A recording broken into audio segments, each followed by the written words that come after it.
কি জান, কেমন লাগছে বিয়ে করে? একদম আমার সাথে কথা বলবি না। তুই আমার জীবন নষ্ট করে দিয়েছিস। ও মা, আমি আবার তোমার জীবন কিভাবে নষ্ট করলাম? তোর লজ্জা করে না বয়সে বড় একটা মেয়েকে জোর করে বিয়ে করতে? কেন লজ্জা করবে? ভালোবাসলে এগুলো কিছু মনে থাকে না প্রিয়। তুই আমাকে ভালোবাসিস তাই না? তুই শুধু আমাকে ব্যবহার করার জন্য আমাকে বিয়ে করেছিস। তুমি কি পাগল হয়ে গেছো? তুই তো আমার শরীর পাওয়ার জন্যই আমাকে বিয়ে করেছিস। তাহলে আয় নে, আমাকে উপভোগ কর। এই কথা বলেই তিশা তার গায়ের শাড়ির আঁচল ফেলে দেয় আর শাড়ি খুলতে থাকে। তখনই সাইফ অন্যদিকে ফিরে তিশার শাড়ির আঁচল তার গায়ে দিয়ে দেয়। দেখো, আমি চাই না তোমার ইচ্ছের বিরুদ্ধে গিয়ে তোমার সাথে মিলন করতে। যেদিন তুমি নিজের ইচ্ছায় আমাকে ভালোবাসবে, সেদিনই আমি এই অধিকার চাইব। এখন নিজে নিজে নিজেকে ভালো সাজাচ্ছিস তাই না? আমি কেন নিজেকে ভালো সাজাবো? যেদিন ভার্সিটিতে তোমাকে প্রথম দেখেছিলাম সেদিনই তোমার প্রেমে পড়ে যাই। তোমাকে তো অনেক বলেছিলাম, কিন্তু তুমি আমাকে পাত্তা দিতে না। আমি ভয় পেতাম, যদি আমি তোমাকে হারিয়ে ফেলি, তুমি যদি অন্য কারো হয়ে যাও, তাহলে আমি সেটা সহ্য করতে পারবো না। তাই তোমাকে কিছুটা জোর করেই বিয়ে করেছি। ভেবেছিলাম বিয়ের পর তুমি আর এমন করবে না, কিন্তু তুমি এখনও সে আগের মতোই আছো। ঠিক আছে, সমস্যা নেই, আমি কখনো তোমাকে জোর করব না। আচ্ছা, তাহলে তুমি খাটে শুয়ে পড়ো, আমি নিচে শুয়ে পড়ি।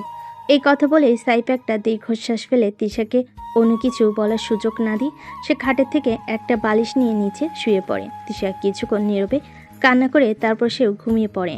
তারও তো ঘুমাচ্ছে, আর আপনারও গল্পের আগামাতায় কিছুই বুঝতে পারেননি। তাহলে চলুন আমরা বলি, আপনাদের গল্পটা একটু বুঝিয়ে বলি। ঢাকা শহরে টপ বিজনেসম্যান মোহাম্মদ কাশেমের ছোট ছেলে হচ্ছে সাইফ হাসান। সাইফের বড় ভাই তার থেকে প্রায় 7 বছরের বড়। সাইফের একটা বোনও আছে, সে সাইফের থেকে 3 বছরের ছোট। তাদের 3 ভাই বোনের মাঝে খুব ভালো বোঝাবুঝি ও খুব ভালো সম্পর্ক। মোহাম্মদ কাশেম ছোটবেলায় তারই 3 সন্তানকে চায়নাতে পাঠিয়েছেন পড়াশোনার জন্য। সেখানে তিনি তাদের জন্য বাড়ি গাড়ি সব কিছুর ব্যবস্থা করেছেন, যেন তার সন্তানদের সেখানে থাকতে কোনো সমস্যা না হয়। সাইম সবার বড়, তাই তার পড়াশোনা সবার আগে শেষ হয়। উচ্চ শিক্ষা নিয়ে সাইম দেশে আসলে তার বাবা মা জোর করে তাকে বিয়ে করিয়ে দেয়। সাইমের ছোটবেলা থেকে ইচ্ছে সে একজন শিক্ষক হবে, তাই সে তার বাবার কোম্পানির দায়িত্ব নেয় না। সে বিয়ের পরে বউকে নিয়ে আবার চায়নাতে চলে যায়। সেখানে একটি কলেজে শিক্ষকতার পেশা নেয়। তারপর পড়াশোনা শেষ হয় সাইফার, মানে সাইফের বড় বোনের সাইফা দেশে আসলে তাকে জোর করে মোহাম্মদ কাশেম তার বিজনেস পার্টনারের ছেলের সাথে বিয়ে করিয়ে দেয়। এখন কি ভাবছেন আমাদের নায়ক কি করলো? তাহলে শুনুন, আমাদের নায়ক যেহেতু সবার ছোট, তাই তার পড়াশোনা শেষ হতে আরও 3 বছর সময় লাগবে। কিন্তু সাইফের বাবা মোহাম্মদ কাশেম তাকে বলে দেশে এসে কিছুদিন কাটাতে। সাইফ তো তার ভাই আর ভাবির সাথে চায়নাতে থাকে, কিন্তু বাবার কথা শুনে সে দেশে আছে। সাইফ পড়াশোনায় অনেক সচেতন। মোহাম্মদ কাশেম বলে রেখেছেন পড়াশোনা শেষ হওয়া মাত্রই যেন তার কোম্পানির দায়িত্ব নেয়, কারণ সাইফ এ বিষয়ে অনেক পারদর্শী। সাইফ চায়নাতেও তার ভার্সিটির টপার। সাইফ দেশে এসেছিল 3 মাসের জন্য, কিন্তু তার যেন পড়াশোনায় কোনো সমস্যা না হয়, তাই সে এখানকার একটা ভার্সিটিতে ভর্তি হয়। আর প্রথম দিনই ভার্সিটিতে তিশাকে দেখে তাকে ভালোবেসে ফেলে। তারপর তিশার পেছনে 2 মাস ব্যয় করে তারপর যখন দেখে কোনো কাজ হচ্ছে না, তখন সে তিশার ব্যাপারে খবর নেয়। তখন সে জানতে পারে তিশার বাবা তাদের অফিসে কাজ করে, আর তার বাবার অফিস থেকে অনেক টাকা লোন নিয়ে রেখেছেন। তখন সে আর দেরি করে না, সে ওই দিনই রাতে তার বাবাকে জানায় যে সে তিশাকে বিয়ে করতে চায়। মোহাম্মদ কাশেম প্রথমে অবাক হলেও তারপর রাজি হয়ে যায়, কারণ তিনি তিশার সম্পর্কে আগে থেকেই জানতেন। তারপর মোহাম্মদ কাশেম তিশার বাবার সাথে কথা বলেন এবং তিনিও রাজি হয়ে যায়, কারণ তিনিও সাইফের ব্যাপারে খুব ভালোভাবে জানতেন। সবাই রাজি হলেও তিশা কিন্তু রাজি ছিল না, কারণ সাইফ তার থেকে জুনিয়র। কিন্তু অবশেষে তার বাবার জোড়াজুড়িতে রাজি হয়ে যায়। তারপর তাদের বিয়ে হয়ে গেল। তারপর থেকে তো আপনারা জানেনই। তাহলে চলুন গল্পে ফিরি। সকালে হালকা আলোয় সাইফের রুমে জানালা দিয়ে প্রবেশ করে। সাইফের তখন ঘুম ভাঙে, আর কালকে রাতের কথা মনে পড়তে চোখ দিয়ে 2 ফোঁটা পানি পড়ে। সাইফ অত্যন্ত বিলাসবহুল জীবনযাপন করে। শুধু সেই নয়, তার পরিবারের সবাই এমন ধনী পরিবার বলে কথা। যে ছেলে সবসময় লাখ টাকার বিছানায় ঘুমায়, আর এই প্রথম সে ফুলরে শুয়েছে আরও তার ভালোবাসার মানুষের জন্য। তখন সে ভাবে সে কি ভালোবেসে কোনো ভুল করেছে নাকি। তখন সে তার চিন্তা বাদ দিয়ে উঠে ওয়াশরুমে চলে যায়। তারপর বেরিয়ে দেখে তিশাও উঠে গেছে। তিশা কিছু না বলে ওয়াশরুমে চলে যায়। যখন তারা রুম থেকে বের হবে তখন দয়া করে আম্মু আব্বুর সামনে কিছু প্রকাশ করবেন না। যা আছে আমার আর আপনার মধ্যে, তারা যেন কিছু জানতে না পারে। তিশা তখন হ্যাঁ সূচক মাথা নাড়ে। তারপর তারা নিচে যায়। সাইফ আর তিশা ড্রয়িং রুম পেরিয়ে ডাইনিং হলের দিকে এগোতে দেখল তিশা ডাইনিং টেবিলের এক প্রান্তে মোহাম্মদ কাশেম আর তার স্ত্রী বসে আছেন। তাদের মুখে নতুন বউ ঘরে আনার তৃপ্তির হাসি। সাইফের মা মিসেস ফারিয়া কাশেম তিশাকে দেখেই উঠে দাঁড়ালেন। আরে তোমরা এসে গেছো, এসো মা এসো। কাল রাতে ভালো ঘুম হয়েছে তো? কোনো অসুবিধা হয়নি নিশ্চয়ই? মিসেস কাশেমের গলার স্বরে আন্তরিকতা থাকলেও তিশার কানে সেটা কেমন যেন বিদ্রুপের মতো শোনালো। সে জোর করে মুখের সামান্য হাসি ফুটিয়ে তোলার চেষ্টা করলো, কিন্তু তার চোখ দুটো ছলছল করছিল। সাইফ পরিস্থিতি সামাল দিতে তাড়াতাড়ি বলে উঠল, হ্যাঁ আম্মু, সব ঠিক আছে। ও একটু নার্ভাস, হয়তো নতুন পরিবেশ দেখে। আস্তে আস্তে সব ঠিক হয়ে যাবে। ঠিক আছে, বসো তোমরা। নাস্তা প্রায় রেডি। তিশামা, তোমার যা খেতে ইচ্ছে করে নির্দ্বিধায় বলবে। এটা তোমার নিজের বাড়ি মনে করে। তিশা কোনো কথা না বলে শুধু মাথা নাড়ল। সে সাইফের পাশে চেয়ারে বসতে গিয়েও একটু ইতস্তত করে অন্য একটি চেয়ার টেনে বসলো। সাইফের বুকের ভেতরটা মোচড় দিয়ে উঠল। তার মা তীক্ষ্ণ দৃষ্টিতে ব্যাপারটা খেয়াল করলেন কিনা বোঝে গেল না। টেবিলে নানা পদের খাবার সাজানো হলো, কিন্তু তিশার গলায় যেন কিছুই নাম ছিল না। সে অন্যমনস্কভাবে প্লেটে সামান্য খাবার নিয়ে নাড়াচাড় করতে লাগলো। কি হলো মা, খাচ্ছ না যে? শরীর খারাপ লাগছে? সাইড দেখ তো, তিশার কোনো সমস্যা হচ্ছে নাকি? কিছু লাগবে তোমার? শরীর ঠিক আছে? ঠিক আছি। সাই বুঝতে পারছিল তিশার মনের অবস্থা। সে আর জোর করলো না। নাস্তার পর্বটা অস্বস্তিকর নীরবতার মধ্যেই শেষ হলো। মোহাম্মদ কাশেম ব্যবসা কাজে বেরিয়ে গেলেন। ফারিহা কাশেম তিশাকে নিয়ে সোফায় বসলেন। দেখো মা, আমি জানি হঠাৎ করে একটা নতুন পরিবেশে এসে মানিয়ে নিতে একটু সময় লাগে। তোমার আর সাইফের বয়সের পার্থক্য বা তোমাদের বিয়ের পরিস্থিতি নিয়েও হয়তো তোমার মনে দ্বিধা আছে, কিন্তু বিশ্বাস করো, আমার ছেলেটা মন থেকে খুব ভালো। ও তোমাকে অনেক ভালোবাসে বলেই এত কিছু করেছে। তুমি ওকে একটু সময় দিও, দেখবে সব ঠিক হয়ে যাবে। তিশা চুপচাপ মিসেস কাশেমের কথা শুনছিল। তার মনে হচ্ছিল সবাই যেন তাকে বোঝানোর চেষ্টা করছে, কিন্তু তার ভেতরের কষ্টটা কেউ বুঝতে চাইছে না। তার মনে হচ্ছিল যেন সে এক খাঁচের বন্দী হয়ে গেছে। সে শুধু মুক্তি চাইছিল। তুমি কি আজ একবার তোমার বাবার বাড়ি থেকে ঘুরে আসতে চাও? মনটা ভালো লাগবে হয়তো। সাইফ তোমাকে নিয়ে যাবে। না আন্টি, মানে আম্মু, আজ না, শরীরটা ভালো লাগছে না। আমি বরং একটু রেস্ট নিতে চাই। হ্যাঁ আম্মু, ও ঠিকই বলেছে। জার্নি আর কালকের অনুষ্ঠানের ধকল গেছে, আজও একটু বিশ্রাম নিক। আমরা না হয় কাল বা পরশু যাব।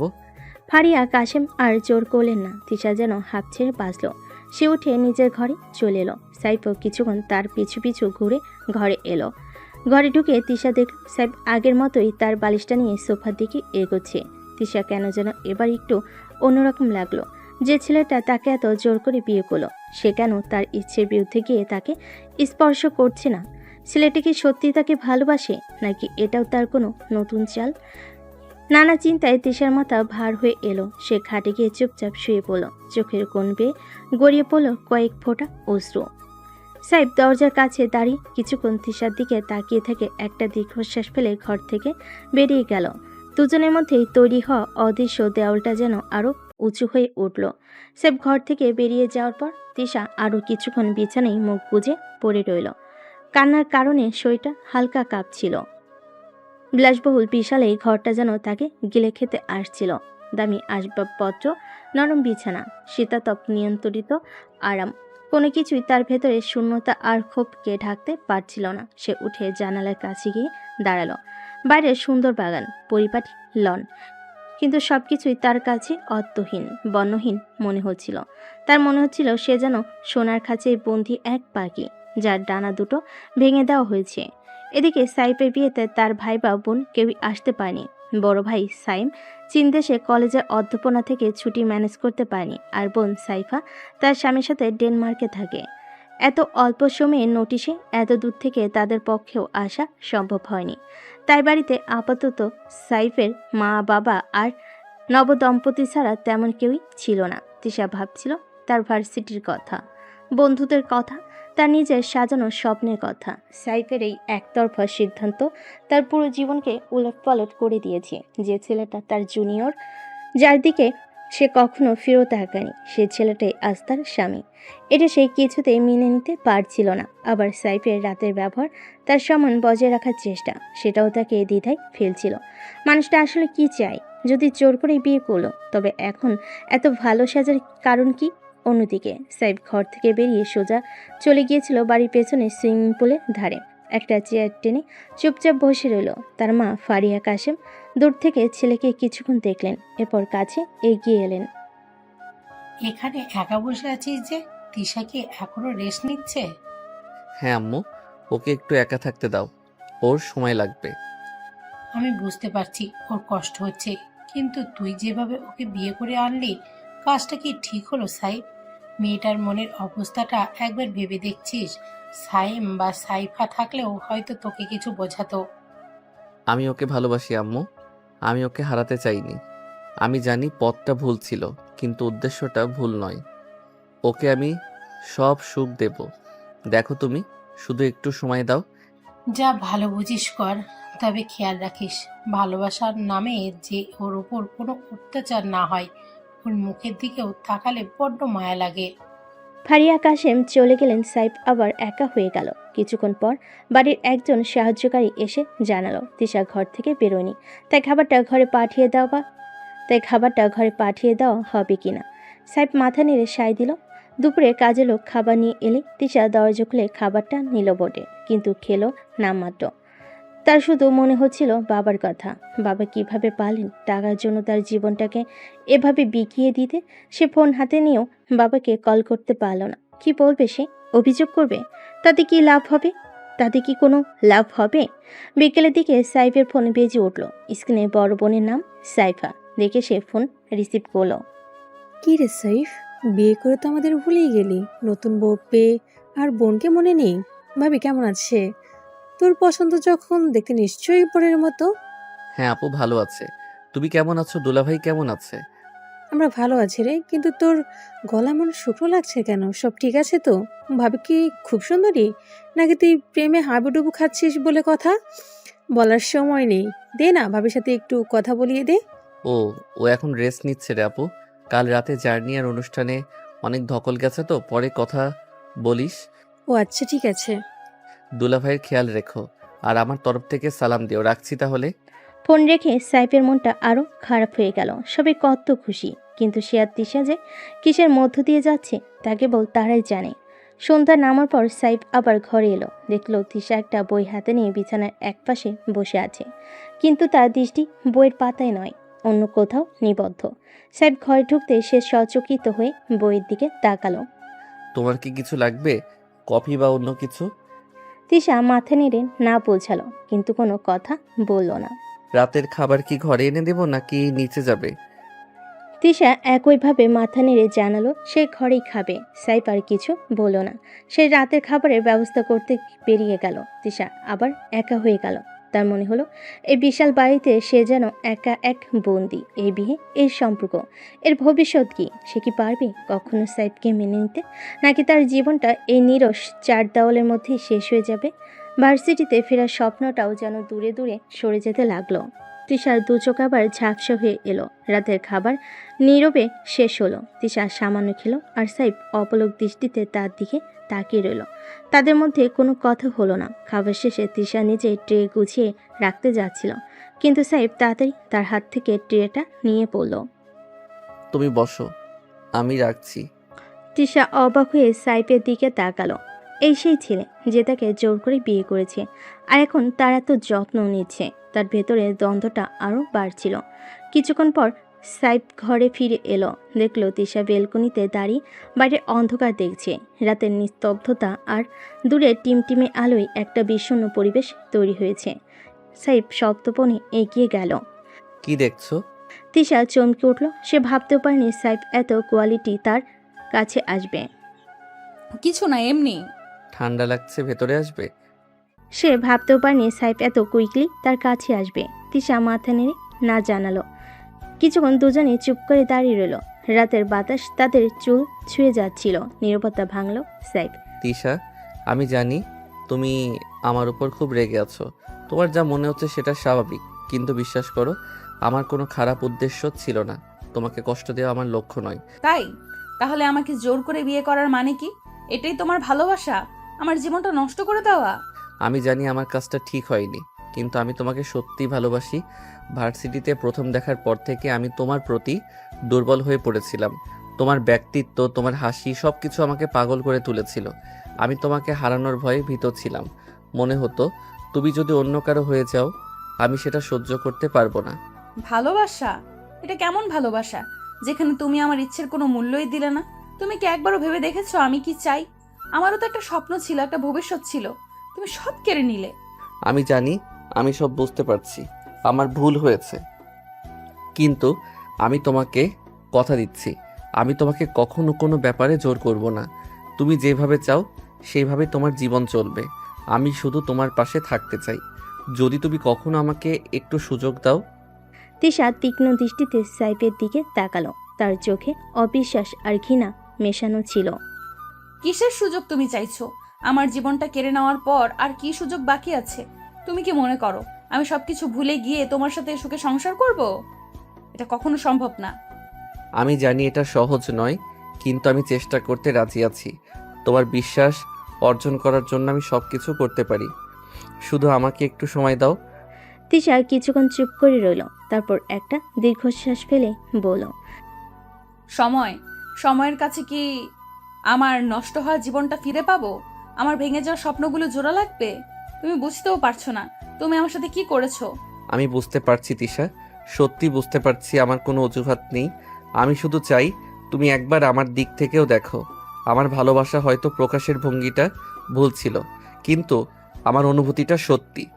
তিশা আর কোনো কথা বলল না। সে বেলকনি থেকে ভেতরে চলে গেল এবং সোজা খাটে গিয়ে শুয়ে পড়ল। মুখটা বালিশে গুজে সাইফ কিছুক্ষণ সেখানে দাঁড়িয়ে রইল। তারপর ধীরে ধীরে ভেতরে এসে সোফার উপর বসল। রাতের নীরবতা তাদের তথ্যটাকে আরো প্রকট করে তুলল। দুজনের মনেই চাপা কষ্ট আর অনিশ্চয়তার খেলা করছিল। ভবিষ্যৎটা যেন এক ঘন কুয়াশায় ঢাকা, যেখানে কোনো পথ দেখা যাচ্ছে না। পরে কয়েকটা দিন একই রকম কাটাতে লাগলো। সাইফ সুযোগ পেলে তিশার সাথে কথা বলার চেষ্টা করত। তার ভালো লাগা মন্দ লাগার খোঁজ নিত। কখনো হয়তো তার পছন্দের কোনো খাবার এনে হাজির করত, কখনো তার পড়ার জন্য নতুন কোনো বই। কিন্তু তিশার দিক থেকে তেমন কোনো সাড়াই পাওয়া যেত না। সে হয়তো সাইফের আনা জিনিসপত্র নিত, কিন্তু মুখে কোনো ধন্যবাদ পর্যন্ত দিত না। তার চোখে মুখে সবসময় এক শীতলতা আর বিরক্তি খেলা করত। সাইফের সব ভালোবাসা আর চেষ্টা যেন এক কঠিন পাথরের দেওয়ালে ধাক্কা খেয়ে ফিরে আসতো। একদিন সকালে নাস্তার টেবিলে সাইফের মা ফারিয়া বেগম তিশাকে জিজ্ঞেস করলেন, মা, তোমার কি শরীরটা খারাপ লাগছে? কদিন ধরে দেখছি তুমি তেমন খাচ্ছ না, আর মুখটাও সবসময় শুকনো থাকে। না, আমার শরীর ঠিক আছে। আর কি কোনো কিছু খেতে ইচ্ছে করছে? বলো না, আমি এনে দেব। আমার কিছুই খেতে ইচ্ছে করছে না। ফারিয়া বেগম ছেলের মুখের দিকে তাকালেন। সাইফের চোখে স্পষ্ট হতাশার ছাপ। তিনি দীর্ঘশ্বাস চেপে অন্য প্রসঙ্গে গেলেন। আচ্ছা তিশা, তুমি কি গান শুনতে ভালোবাসো? সাইফের কাছে অনেক সুন্দর গানের কালেকশন আছে, চাইলে শুনতে পারো। না, আমার এখন কিছু ভালো লাগছে না। সাইফ চুপ করে রইল। তার মনে হচ্ছিল তিশার মন জয় করা সত্যি এক কঠিন কাজ। সে বুঝতে পারছিল না আর কতদিন এভাবে চলতে থাকবে। তার ভালোবাসা কি কখনোই তিশার হৃদয়ে একটু জায়গা করে নিতে পারবে না? বিকেলে সাইফ তিশার ঘরে একটি গোলাপের তোড়া নিয়ে ঢুকলো। লাল গোলাপগুলো যেন তার হৃদয়ের গভীর ভালোবাসার প্রতীক। তিশা তখন জানালার পাশে দাঁড়িয়ে আকাশ দেখছিল। সাইফের পায়ের শব্দ শুনেও সে ঘুরে তাকালো না। তিশা, এই ফুলগুলো তোমার জন্য। তিশা একবার গোলাপগুলোর দিকে তাকালো, তারপর মুখ ফিরিয়ে নিল। আমার এসব ভালো লাগে না। কেন এনেছো? আমি ভেবেছিলাম তোমার হয়তো ভালো লাগবে। আমার কিছুই ভালো লাগে না। তুমি কি বুঝতে পারছো না? আমার জীবনটা তুমি বিষিয়ে দিয়েছো। এখন এই ফুল দিয়ে কি হবে? সাইফের হাত থেকে গোলাপের তোড়াটা পড়ে গেল। লাল পাপড়িগুলো মেঝেতে ছড়িয়ে রইল, যেন তার ভেঙে যাওয়া হৃদয় টুকরোগুলো। সে কিছুক্ষণ স্তব্ধ হয়ে দাঁড়িয়ে রইল, তারপর ধীরে ধীরে ঘর থেকে বেরিয়ে গেল। রাতে সাইফ যখন ঘরে ঢুকলো, দেখলো তিশা বিছানার এক কোণে গুটিসুটি হয়ে শুয়ে আছে। তার চোখ দিয়ে তখনও অশ্রু গড়াচ্ছে। সাইফের বুকটা ব্যথায় টনটন করে উঠল। সে এগিয়ে গিয়ে তিশার পাশে বসতেই সাহস করল না। তিশা, তুমি কি একটু কথা বলবে? তিশা কোনো উত্তর দিল না, শুধু তার কান্নার শব্দ আরো জোরালো হলো। প্লিজ একবার আমার দিকে তাকাও। আমি জানি আমি ভুল করেছি, কিন্তু আমি তোমাকে সত্যিই ভালোবাসি, বিশ্বাস করো। আমি তোমাকে সুখী করতে চাই। তিশা বালিশের মধ্যে মুখ ডুবিয়ে কাঁদতে লাগলো। তার শরীর থরথর করে কাঁপছিল। সাইফ অসহায়ভাবে তার দিকে তাকিয়ে রইল। তার মনে হচ্ছিল পৃথিবীর সবচেয়ে একা আর নিঃসঙ্গ মানুষ সে। তার এত ভালোবাসা, এত চেষ্টা, সব কিছুই যেন ব্যথা, সব কিছুই যেন বৃথা। একসময় কাঁদতে কাঁদতে তিশা ঘুমিয়ে পড়ল। সাইফ চুপচাপ তার পাশে বসে রইল। অন্ধকারে তিশার ভেজা মুখটা দেখল, তার হৃদয় আরো ভেঙে যাচ্ছিল। সে আলতো করে তিশার ভেজা চুলগুলো সরিয়ে দিল। সাইফ নিজের মনে বলল, আমি হাল ছাড়বো না তিশা। আমি জানি একদিন তুমি আমার ভালোবাসা বুঝতে পারবে। আমি অপেক্ষা করব, যতদিন লাগে আমি অপেক্ষা করব। সাইফ সারা রাত তিশার পাশে জেগে বসে রইল। তার মনে একটাই আশা, একদিন হয়তো তিশার হৃদয়ে বরফ গলবে আর সেও তার ভালোবাসার উষ্ণতা অনুভব করবে। কিন্তু সেই দিন কবে আসবে তা শুধু সময় জানে। পরের কয়েক সপ্তাহ ধরে তিশার অবহেলা যেন আরও ভালো। সাইফ তার সাথে কথা বলতে গেলেই সে এড়িয়ে যেত, প্রশ্নের উত্তর দিত দায়সারাভাবে। তারা একই ছাদের নিচে থাকলেও তাদের মধ্যে যেন এক অদৃশ্য দেওয়াল তৈরি হয়ে গিয়েছিল, যা কোনোভাবেই ভাঙা যাচ্ছিল না। সাইফের সব প্রচেষ্টা, সব ভালোবাসা যেন সেই দেওয়ালে ধাক্কা খেয়ে ফিরে আসতো। একদিন সাইফ তিশার কলেজের গেটের সামনে অপেক্ষা করছিল। সে ভেবেছিল হয়তো কলেজ থেকে ফেরার পথে তিশার সাথে কিছুক্ষণ কথা বলার সুযোগ পাবে। কিন্তু তিশা যখন গেট থেকে বের হলো, তার সাথে অন্য একজন ছেলে ছিল। তারা হাসতে হাসতে কথা বলছিল এবং সাইফকে একেবারেই খেয়াল করলো না। সাইফের বুকের ভেতরটা মোচড় দিয়ে উঠল। ঈর্ষা আর কষ্ট একসাথে তাকে গ্রাস করলো। সে দূর থেকে তাদের চলে যাওয়া দেখলো, তারপর বিষণ্ণ মনে বাড়ি ফিরে এলো। ঘরে ফিরে সাইফ দেখলো তিশা তার বান্ধবীর সাথে ফোনে কথা বলছে আর হাসছে। সেই হাসি যা সাইফ কয়েকদিন ধরে দেখার জন্য ব্যাকুল হয়েছিল, তা অন্য কারোর সাথে ভাগ করে নিচ্ছে। সাইফের মনে হলো যেন কেউ তার হৃৎপিণ্ডে ছুরি মারছে। ফোন রেখে তিশা যখন সাইফের দিকে তাকালো, তার চোখে কোনো অনুশোচনা বা অপরাধ বোধের লেশমাত্র ছিল না। তুমি কি কলেজে কারোর সাথে গিয়েছিলে? হ্যাঁ, তো তাতে তোমার কি? আমি শুধু জানতে চাচ্ছিলাম। কেন? তুমি কি আমার প্রতিটি মুহূর্তের হিসাব রাখতে চাও? ভুলে যেও না, তুমি জোর করে আমাকে বিয়ে করেছো, আমার জীবনের মালিক নও। তিশার কথাগুলো সাইফের বুকে তীরের মতো বিঁধল। সে আর কোনো কথা বলতে পারল না, শুধু ব্যথাতুর দৃষ্টিতে তিশার দিকে তাকিয়ে রইল। রাতে খাবার টেবিলে নীরবতা আরও গাঢ় হলো। সাইফের বাবা মা তাদের মধ্যকার চাপা উত্তেজনা অনুভব করতে পারছিলেন। ফারিয়া বেগম কয়েকবার চেষ্টা করলেন পরিবেশটা হালকা করতে, কিন্তু কোনো লাভ হলো না। তিশা নীরবে খেলো আর সাইফ অপলক দৃষ্টিতে তার দিকে তাকিয়ে রইল। খাওয়ার পর সাইফ তিশার ঘরে গেল। তিশা তখন ল্যাপটপে কিছু দেখছিল। সাইফের উপস্থিতি টের পেয়েও সে কোনো মনোযোগ দিল না। তিশা, আমার কিছু কথা বলার ছিল, আমার এখন কথা বলার মুড নেই। কিন্তু এটা খুব জরুরি। আর কি জরুরি কথা থাকতে পারে? তুমি তো তোমার উদ্দেশ্য হাসিল করেছো, এখন আর কি চাও?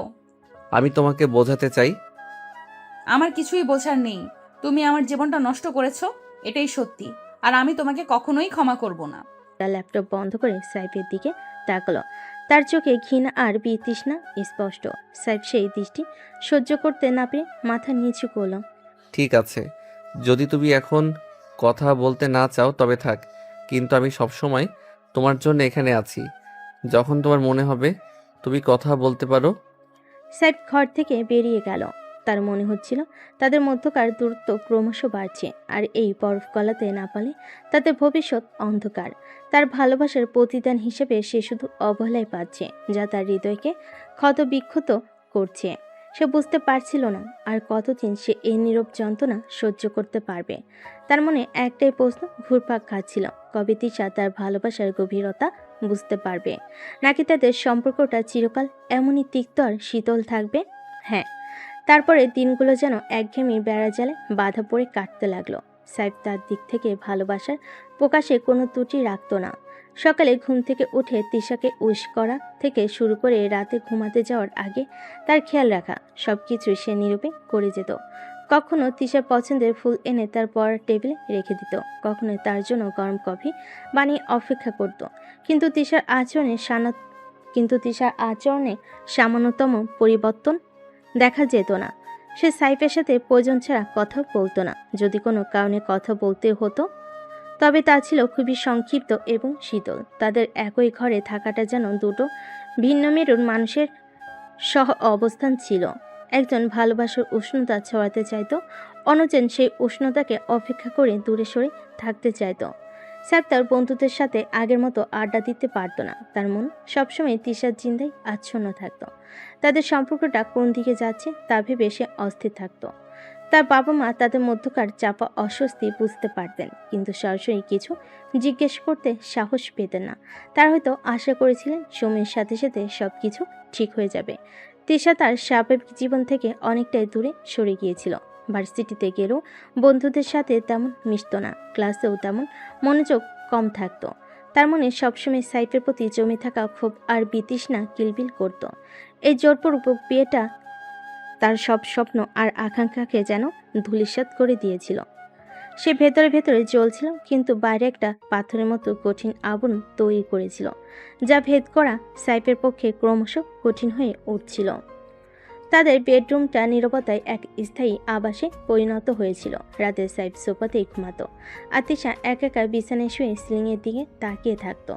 তাদের মধ্যে কোনো শারীরিক সম্পর্ক তো দূরের কথা, সামান্য স্পর্শ হতো না। সাইফ তিশার ইচ্ছের বিরুদ্ধে কিছু করতে চায়নি, কিন্তু এই দূরত্বটা তাকে ক্রমশ হতাশ করে তুলছিল।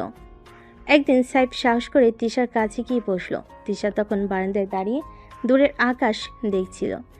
তিশা, তুমি কি একবারের জন্য ভেবে দেখেছো আমার কেমন লাগে তোমার এই অবহেলা? এটা আমাকে কতটা কষ্ট দেয়। তোমার কষ্ট পাওয়া না পাওয়ার সাথে আমার কি সম্পর্ক? তুমি তো আমার জীবনটাই কেড়ে নিয়েছো। এখন কষ্ট পেলে তাতে আমার কি? কিন্তু আমি তো তোমাকে ভালোবেসেছিলাম। আমার ভালোবাসার কি কোনো মূল্য নেই তোমার কাছে? ভালোবাসা? এটা কেমন ভালোবাসা যা অন্যের ইচ্ছেকে সম্মান করতে জানে না? এটা তো জোর জবরদস্তি নিজের খেয়াল খুশি মতো কিছু করা। আমি জানি আমার পদ্ধতিটা ভুল ছিল, কিন্তু আমার উদ্দেশ্য খারাপ ছিল না। আমি সত্যি তোমাকে সুখী করতে চেয়েছিলাম। সুখী? আমাকে সুখী করার তোমার কোনো অধিকার নেই। তুমি বরং আমাকে আমার আগের জীবনে ফিরে যেতে দাও। তিশার কণ্ঠস্বর দৃঢ়। তার চোখে কোনো দুর্বলতা নেই। সাইফ অসহায়ভাবে তার দিকে তাকিয়ে রইল। তার মনে হচ্ছিল তাদের মধ্যকার দূরত্ব হয়তো কখনোই ঘুচবে না। তার ভালোবাসার প্রতিদান হিসেবে সে হয়তো চিরকাল এই অবহেলায় পেতে থাকবে। তার স্বপ্নগুলো যেন ধীরে ধীরে ভেঙে চুরমার হয়ে যাচ্ছিল, তবুও তার হৃদয়ের গভীরে কোথাও একটা ক্ষীণ আশা তখনও বেঁচে ছিল। হয়তো একদিন তিশা তার মনে দরজা খুলবে এবং তার ভালোবাসার উষ্ণতা অনুভব করবে। কিন্তু সেই দিনের অপেক্ষায় থাকাটা ক্রমশ কঠিন হয়ে দাঁড়াচ্ছিল। তিশার শরীরটা ইদানিং তেমন ভালো যাচ্ছিল না। প্রায় তার মাথা ব্যথা করতো, দুর্বল লাগতো, আর কোনো কিছুতেই মন বসতো না। প্রথমে সে বিষয়গুলো তেমন পাত্তা দেয়নি, ভেবেছিল হয়তো নতুন পরিবেশের ধকল। কিন্তু একদিন সকালে ঘুম থেকে উঠে সে তীব্র পেটে ব্যথায় কুঁকড়ে গেল। সাইফ তখন নিচে নাস্তা করছিল। তিশার গোঙ্গানির শব্দ শুনে সে ছুটে উপরে গেল।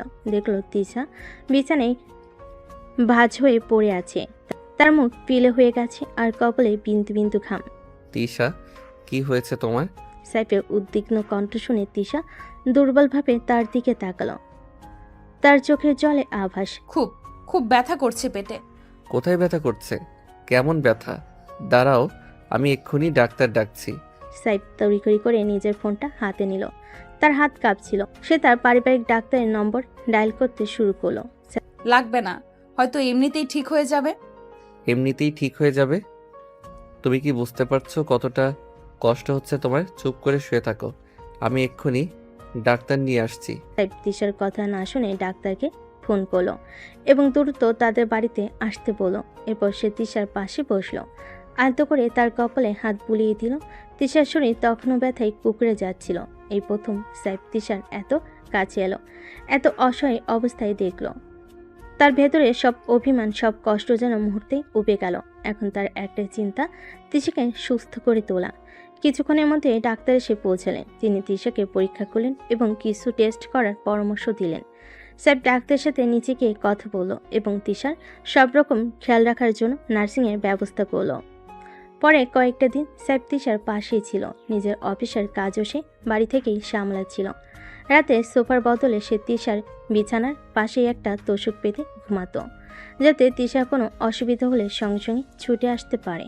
সে নিজের হাতে তিশাকে খাইয়ে দিত, সময় মতো ওষুধ দিত এবং তার পছন্দের গান শুনিয়ে তার মন ভালো রাখার চেষ্টা করত। এই কয়দিনে তিশার শরীর কিছুটা দুর্বল হলেও সাইফের সেবা যত্নে কোনো ত্রুটি ছিল না। সে সবসময় তিশার প্রয়োজন বোঝার চেষ্টা করত এবং নীরবে তার পাশে থাকত। তিশা প্রথমে সাইফের এই অপ্রত্যাশিত সেবা গ্রহণে ইতস্তত বোধ করল। ধীরে ধীরে তার ভেতরে বরফ যেন কিছুটা গলতে শুরু করলো। সাইফের আন্তরিকতা আর উদ্বেগকে সে আর উপেক্ষা করতে পারছিল না। একদিন রাতে তিশা ব্যথায় ছটফট করছিল। সাইফ তার মাথায় জলপট্টি দিচ্ছিল আর কপালের হাত বুলিয়ে দিচ্ছিল। তিশা দুর্বল স্বরে বলল, তোমার কষ্ট হচ্ছে না তো? আমার জন্য এত করছো। আমার কোনো কষ্ট হচ্ছে না তিশা, তুমি তাড়াতাড়ি সুস্থ হয়ে ওঠো, এটাই আমার একমাত্র চাওয়া। তিশা কিছুক্ষণ চুপ করে রইল, তারপর আস্তে করে বলল, ধন্যবাদ। সাইফের মুখটা উজ্জ্বল হয়ে উঠল। এই প্রথম তিশা তাকে ধন্যবাদ জানালো। হয়তো এই অসুস্থতা তাদের দুজনের মধ্যে একটা নতুন সম্পর্কের সূচনা করতে চলেছে। হয়তো সাইফের নিঃস্বার্থ সেবা তিশা মনের বদ্ধ দোয়ার খুলতে শুরু করেছে। সময় সব কিছু বলে দেবে। কয়েকদিন পর তিশার শারীরিক অবস্থা ধীরে ধীরে উন্নতি হলো। ব্যথাটা কমে এলো, দুর্বলতাও কাটতে শুরু করলো। এই সময়টাতে সাইফ যেভাবে তার পাশে ছিল, যেভাবে তার সেবা করেছে, তা তিশা গভীরভাবে অনুভব করেছে। আগে সাইফের প্রতি তার মনে যে তীব্র ক্ষোভ আর বিরক্তি ছিল, তা যেন ধীরে ধীরে ফিকে হয়ে আসছিল। সাইফের নিঃস্বার্থ ভালোবাসার যত্ন তার কঠিন হৃদয়কে স্পর্শ করতে শুরু করেছিল। সম্পূর্ণ সুস্থ হওয়ার পর একদিন তিশা সাইফকে ডেকে পাঠালো। সাইফ একটু ইতস্তত করে ঘরে ঢুকলো। সে ভাবতেও পারেনি তিশা নিজে থেকে তার সাথে কথা বলতে চাইবে। তুমি ডেকেছিলে? তোমার শরীর এখন কেমন আছে? হ্যাঁ, ডেকেছিলাম। আমার শরীর এখন ভালো। বসো তুমি। সাইফ খাটের পাশে একটা চেয়ার টেনে বসলো। তিশা তার দিকে সরাসরি তাকালো। সেই চোখে আর আগের মতো ঘৃণা বা অবহেলা ছিল না, বরং সেখানে কৃতজ্ঞতা আর এক ধরনের স্নিগ্ধতা দেখা গেল। সাইফ, কদিন ধরে তুমি আমার জন্য যা করেছো আমি সত্যিই তার জন্য কৃতজ্ঞ। আমার যখন খুব খারাপ লাগতো তুমি সবসময় আমার পাশে ছিলে, নিজের কাজ ফেলে আমার খেয়াল রেখেছো। আমি এটা কখনোই ভুলবো না। সাইফ অবাক হয়ে তিশার দিকে তাকিয়ে রইল। এই প্রথম তিশা তার সাথে এত নরমভাবে কথা বলল। তার কণ্ঠস্বরে কৃতজ্ঞতা স্পষ্ট। তিশা, তুমি ঠিক আছো তো? তোমার কি কোনো অসুবিধা হচ্ছে? আমি ঠিক আছি, বরং আমি বুঝতে পারছি তুমি কতটা চেষ্টা করছো। তোমার এই যত্ন, এই উদ্বেগ, এটা আমি অস্বীকার করতে পারবো না। আমি কৃতজ্ঞ যে এই কঠিন সময়ে তুমি আমার পাশে ছিলে। তিশার শরীর পুরোপুরি সেরে ওঠার পর সাইফের মনে একটা নতুন আশা জেগে উঠল। সে ভাবছিল কিভাবে তিশার কাছে তার ভালোবাসার গভীরতা আরও ভালোভাবে প্রকাশ করা যায়। তাদের সম্পর্কের বরফ গলতে শুরু করেছে। এখন প্রয়োজন একটা সুন্দর মুহূর্তের, যা তাদের আরও কাছে আনতে পারে। তাই সাইফ তিশাকে একটা মনোরম জায়গায় ঘুরতে নিয়ে যাওয়ার পরিকল্পনা করলো। সে ঢাকার কাছে একটি শান্ত ও সুন্দর রিসোর্ট বুক করলো। চারদিকে সবুজ গাছপালা, একটা ছোট লেক আর পাখির কলকাকলি, সব মিলিয়ে একটা রোমান্টিক পরিবেশ। সাইফ খুব গোপনে সব কিছু করলো যাতে তিশা কিছু টের না পায়। একদিন সকালে সাইফ তিশাকে বলল, চলো আজ কোথাও ঘুরে আসি, তোমার শরীর তো এখন ভালো, একটু ফ্রেশ লাগবে। তিশা প্রথমে কিছুটা দ্বিধাবোধ করলো, কিন্তু সাইফের আন্তরিক অনুরোধ ফেলতে পারল না। তাছাড়া গত কয়েকদিনে সাইফের ব্যবহার তার মনে একটা অন্যরকম জায়গা করে নিয়েছে। সে রাজি হলো। রিসোর্টে পৌঁছে তিশা মুগ্ধ হয়ে চারপাশের সৌন্দর্য দেখল। শান্ত পরিবেশ আর প্রকৃতির মনোরম দৃশ্য তার মন ছুঁয়ে গেল। সাইফ ধীরে ধীরে তার পাশে হাঁটছিল। তাদের মধ্যে তেমন কোনো কথা হচ্ছিল না, কিন্তু নীরবতাও যেন আজ অন্যরকম অর্থ বহন করছিল। সাইফ তিশাকে লেকের ধারে একটি সুন্দর জায়গায় নিয়ে গেল। সেখানে আগে থেকেই কিছু রঙিন ফুল দিয়ে সাজানো হয়েছে একটি ছোট্ট টেবিল আর দুটো চেয়ার রাখা ছিল। তিশা অবাক হয়ে চারিদিকে তাকালো। তোমার কেমন লাগছে? এটা তুমি করেছো? এটা তো খুব সুন্দর। তোমার ভালো লাগলেই আমার ভালো লাগে। চলো বসি। তারা দুজনেই বসলো। সাইফ তিশার হাতে একটি গোলাপের তোড়া দিল। তিশা আলতো করে ফুলগুলো স্পর্শ করলো। তার ঠোঁটের কোণে মৃদু হাসি দেখা গেল। সাইফ একটি ওয়েটারকে ডেকে জুস আর হালকা স্ন্যাক্সের অর্ডার দিল। তার কিছুক্ষণ চুপচাপ প্রকৃতির শোভা উপভোগ করলো। তারপর সাইফ ধীরে ধীরে কথা শুরু করলো। ঈশা, আমাদের সম্পর্কের শুরুটা হয়তো খুব একটা সুখকর ছিল না। আমি জানি তোমাকে অনেক কষ্ট দিয়েছি। আমার সেই কাজের জন্য আমি আজও অনুতপ্ত। কিন্তু এই কদিনে তুমি আমার প্রতি যে সহানুভূতি দেখিয়েছো, আমার সেবা গ্রহণ করেছো, তার জন্য আমি কৃতজ্ঞ। তিশা নীরবে সাইফের কথা শুনছিল। আমি জানি জোর করে বিয়ে করাটা কোনো ভালোবাসার পরিচয় হতে পারে না, কিন্তু বিশ্বাস করো, তোমাকে প্রথম দেখার পর থেকে আমার হৃদয়ে তুমি গেঁথে গিয়েছিলে। তোমাকে হারানোর ভয় আমাকে এমন একটা ভুল পথে চালিত করেছিল। সাইফ কিছুক্ষণ থামলো। তারপর পকেট থেকে একটি ছোট ভেলভেট এর বক্স বের করলো। তিশা অবাক হয়ে সেদিকে তাকালো। তিশা, আমি জানি আমার ভুলের কোনো ক্ষমা নেই। তিশা, এই কদিন আমি বুঝতে পেরেছি তুমি শুধু আমার স্ত্রী নও, তুমি আমার জীবনের সবচেয়ে মূল্যবান মানুষ। আমি তোমাকে গভীরভাবে ভালোবাসি। তুমি কি আমাকে তোমার জীবনসঙ্গী হিসেবে মেনে নেবে? আমি কথা দিচ্ছি তোমাকে সবসময় সম্মান করব, তোমার ইচ্ছের মূল্য দেব এবং তোমাকে পৃথিবীর সব সুখ এনে দেব। সাইফ বক্সটা খুলো। ভেতরে একটি সুন্দর হীরার আংটি ঝকমক করছিল। তিশার চোখে জল চিকচিক করে উঠল। সে কিছুক্ষণ আংটিটির দিকে তাকিয়ে রইল। তারপর সাইফের মুখের দিকে তাকালো। তার চোখে কৃতজ্ঞতা, ভালোবাসা আর কিছুটা দ্বিধা, সবকিছুই মেশানো ছিল। সাইফ, তুমি যা করেছো তা আমি হয়তো কখনোই পুরোপুরি ভুলতে পারবো না, কিন্তু এই কয়েকদিনে তোমার ব্যবহার, তোমার যত্ন আমার মন ছুঁয়েছে।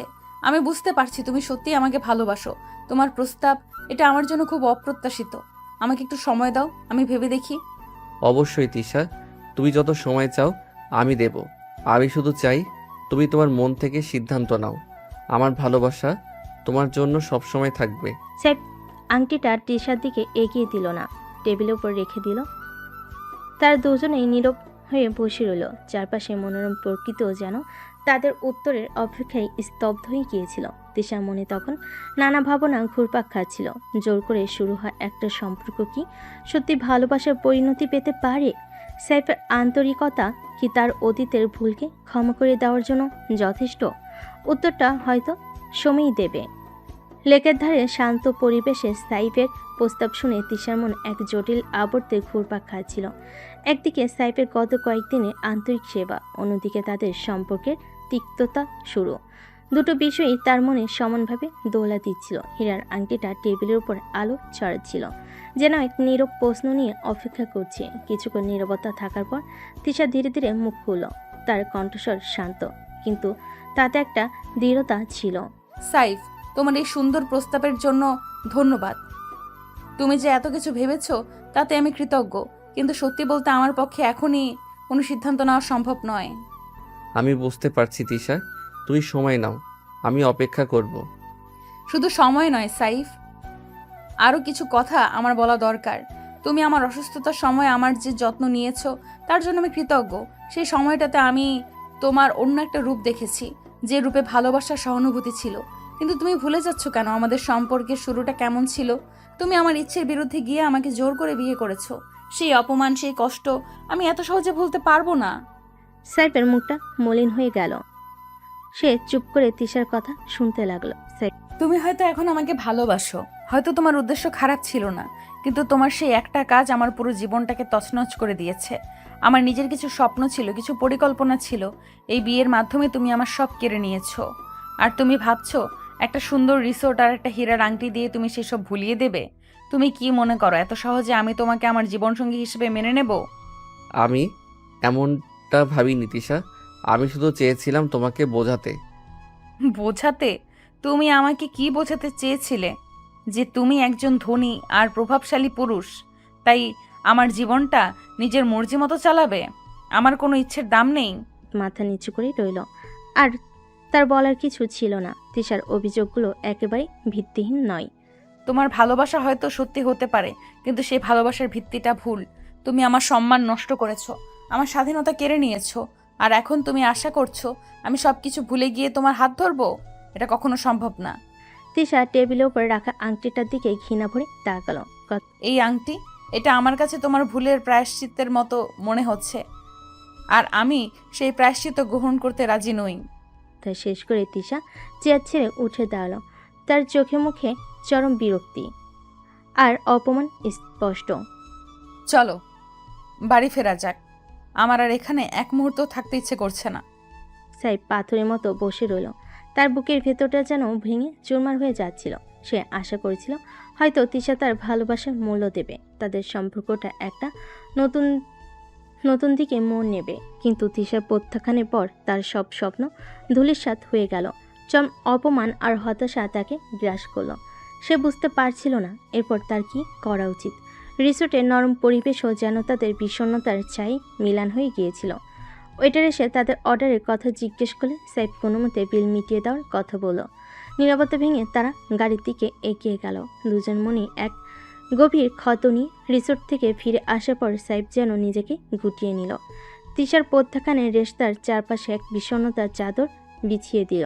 পুরো সন্ধ্যা সে বাড়ির ছাদে একা কাটিয়ে দিল, রাতের আকাশে নীরব সাক্ষী হয়ে। তার মনের গভীরে তখন কেবলই তিশার অপমানজনক কথাগুলো প্রতিধ্বনিত হচ্ছিল। রাতে খাবার টেবিলে যখন সাইব তার আমেরিকা যাওয়ার ইচ্ছের কথা জানালো, তিশা নীরবে খাচ্ছিল। সাইফের মুখ মলিনার কণ্ঠস্বরে চাপা কষ্ট তার নজর এড়ায়নি। যখন সাইফের বাবা তার আমেরিকা যাওয়ার কারণ জানতে চাইলেন এবং সাইফ একটি অস্পষ্ট ব্যক্তিগত ব্যাপার এর উল্লেখ করল, তিশার বুকের ভেতরটা কেমন যেন মোচড় দিয়ে উঠল। কিসের ব্যক্তিগত ব্যাপার? প্রশ্নটা তিশার মনে উঁকি দিল। তবে কি সেই ব্যক্তিগত ব্যাপার? সে নিজেই। সাইফের চোখে মুখে যে গভীর হতাশা সে দেখছিল, তার কারণ কি শুধুই তার প্রত্যাখ্যান? যখন সাইফের বাবা তাকে যিনি তার ভাই ভাবির কাছে যাওয়ার প্রস্তাব দিলেন, তখন সাইফ দৃঢ়ভাবে আমেরিকা যাওয়ার সিদ্ধান্তের কথা জানালো। তিশার মনে একটা চাপা অস্বস্তি তৈরি হলো। কেন সাইফ এত দূরে চলে যেতে চাইছে? তাদের সম্পর্কটা কি সত্যি এতটাই তিক্ত হয়ে উঠেছে যে একই শহরে থাকাও তার পক্ষে অসহ্য? আমি অনেক আগে ইউনিভার্সিটি অফ পেনসাইলভেনিয়াতে চান্স পেয়েছিলাম। সাইফের এই কথাটা তিশার মনে একটা ধাক্কা দিল। তার মানে সাইফের নিজেরও একটা ভবিষ্যৎ পরিকল্পনা ছিল, যা হয়তো তাদের এই অপ্রত্যাশিত বিয়ের কারণে চাপা পড়ে গিয়েছিল। আর সেই বিশেষ কাজ যার জন্য সে এতদিন আমেরিকা যায়নি, সেটা কি সে নিজে ছিল? সাইফের বাবার প্রশ্ন। তুই কোনো কাজে অসফল হয়েছিস মানে? এমন কি কাজ ছিল যা তোর পড়াশোনার থেকেও বেশি গুরুত্বপূর্ণ ছিল? এই প্রশ্নটা তিশার মনে আরও গভীর দাগ কাটল। সাইফের নীরবতা এবং এড়িয়ে যাওয়ার ভঙ্গি তার মনে একটা চাপা অপরাধবোধের জন্ম দিল। তবে কি সাইফ সত্যি তার মন জয় করার চেষ্টা করছিল আর সে তা বুঝতে পারেনি, নাকি বুঝেও না বোঝার ভান করেছে? খাবার টেবিলে বিরাজ করা নীরবতা তিশার কাছে অসহ্য লাগতে শুরু করলো। সাইফের বিষণ্ণ মুখটা তার চোখের সামনে ভাসছিল। তার মনে এক অদ্ভুত মিশ্র অনুভূতি কাজ করছিল, কিছুটা অনুশোচনা, কিছুটা দ্বিধা, আর কিছুটা অচেনা কষ্ট। সাইফের আমেরিকা যাওয়ার সিদ্ধান্তে তার ভেতরের পাথরটা যেন একটু একটু করে ভাঙতে শুরু করলো। এতদিন শুধু সে নিজের অপমানের কথাই ভেবেছে, কিন্তু এই মুহূর্তে সাইফের দিকটাও তার মনে উঁকি দিল। একটা প্রশ্ন তার মনকে কুড়ে কুড়ে খাচ্ছিল, তাদের সম্পর্কের কি সত্যি আর কোনো আশা নেই? পরের দিন সকাল থেকে বাড়ির অ্যাটমসফিয়ারে একটা চাপা অস্থিরতা বিরাজ করছিল। সাইফের আমেরিকা যাওয়ার তোড়জোড় শুরু হয়ে গিয়েছিল। মোহাম্মদ কাশেম নিজের ছেলের টিকিট আর অন্যান্য কাগজপত্রের ব্যবস্থা করছিলেন। ফারিয়া বেগম চুপচাপ ছেলের জিনিসপত্র গোছাচ্ছিলেন। তার চোখে জল চিকচিক করছিল। বাড়ির কাজের লোকেরাও যেন থমথমে হয়ে গিয়েছিল। তিশা নিজের ঘরে জানালার পাশে দাঁড়িয়ে সব কিছু দেখছিল। সাইফের ঘরের দরজার সামনে একটা বড় সুটকেস রাখা। কাজের ছেলেটা সেটা টেনে নিয়ে যাচ্ছে। সাইফের বাবা মা বিষণ্ণ মুখে একে অপরের সাথে কথা বলছেন। এবারই সব কিছু যা কয়েকদিন আগেও তার কাছে বন্দিশালার মতো মনে হতো, আজ যেন হঠাৎ করেই ফাঁকা আর নীরব লাগতে শুরু করেছে। গতকাল রাতেই সাইফের আমেরিকা যাওয়ার কথা শোনার পর থেকে তিশার মনের ভিতর এক অদ্ভুত শূন্যতা তৈরি হয়েছে। সাইফের নীরব কষ্ট, তার দূরে চলে যাওয়ার সিদ্ধান্ত। সব কিছু মিলেমিশে তার ভেতরে এক অচেনা তোলপাড় সৃষ্টি করেছে। এতদিন ধরে সে শুধুই সাইফের উপর রাগ আর ঘৃণা পুষে রেখেছিল, তার ভালোবাসার গভীরতা বোঝার চেষ্টা করেনি। আজ যখন সাইফ সত্যি দূরে চলে যাচ্ছে, তখন তার মনে হচ্ছে যেন একটা মূল্যবান কিছু হারাতে বসেছে সে। সাইফের ঘরের দরজা খুলে গেল। সাইফ একটি ছোট ব্যাগ হাতে বেরিয়ে এলো। তার চোখে মুখে বিদায়ের বিষণ্ণতা। নিচে তার বাবা মা অপেক্ষা করছে। তিশা দরজার আড়াল থেকে দেখছিল। তাদের দুজনের চোখে চোখি হলো না। সাইফ একবার তার ঘরের দিকে তাকালো, যেখানে তাদের অপ্রত্যাশিত দাম্পত্য জীবনে শুরু হয়েছিল। তারপর দীর্ঘশ্বাস ফেলে নিচে নেমে গেল। নিচে ফারিয়া বেগম ছেলেকে জড়িয়ে ধরে কাঁদলেন। মোহাম্মদ কাশিম গম্ভীর মুখেই সাইফের পিঠে হাত রেখে সান্ত্বনা দিলেন। তিশা তখনও জানালার পাশে দাঁড়িয়ে নির্বাক দর্শকের মতো সব কিছু দেখছিল। তার মনে হচ্ছিল যেন তার পায়ের নিচে মাটি সরে যাচ্ছে। কেন সে সাইফকে যেতে দিচ্ছে?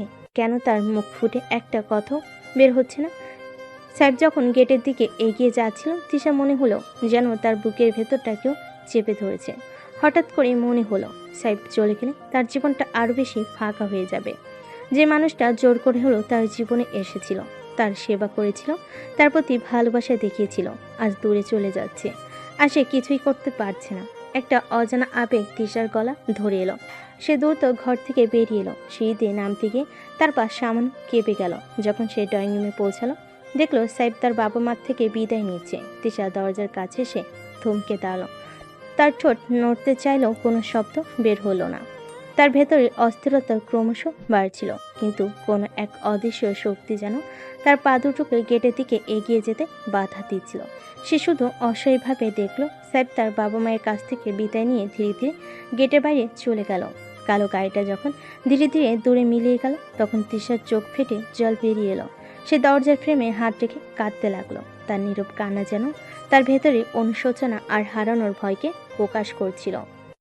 আমেরিকায় পৌঁছানোর কয়েকদিন পর সাইফ তার বাবা মায়ের সাথে ভিডিও কলে কথা বলছিল।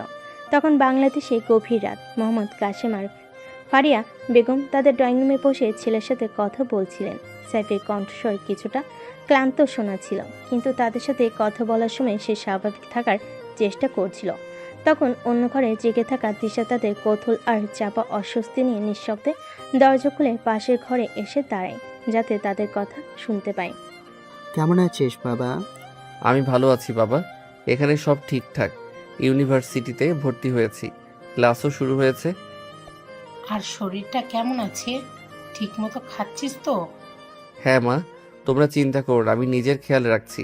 সব কিছু গুছিয়ে নিতে কোনো অসুবিধা হচ্ছে না তো? কোনো কিছুর দরকার হলে আমাদের জানাবি। না বাবা, সব ঠিক আছে। এখানকার পরিবেশটাও বেশ ভালো। সাবধানে থাকিস বাবা। অচেনা জায়গা, নিজের শরীরের দিকে খেয়াল রাখিস আর নিয়মিত আমাদের খবর নিস। অবশ্যই মা, তোমরাও নিজেদের খেয়াল রেখো। তোমাদের কথা খুব মনে পড়ছে। মন খারাপ করিস না, পড়াশোনায় মন দে। আর কোনো সমস্যা হলে আমরা তো আছি। জানি বাবা, তোমাদের আশীর্বাদ সবসময় আমার সাথে আছে। ভিডিও কল শেষ হওয়ার পর তিশা ধীরে ধীরে নিজের ঘরে ফিরে আসে। সাইফের ক্লান্ত স্বর আর দূরে থাকার কষ্টটা সে অনুভব করতে পারছিল। তাদের কথোপকথনে তার কথা একবারও উঠল না। সাইফ যেন তার জগৎ থেকে তাকে সম্পূর্ণ বাদ দিয়ে দিয়েছে।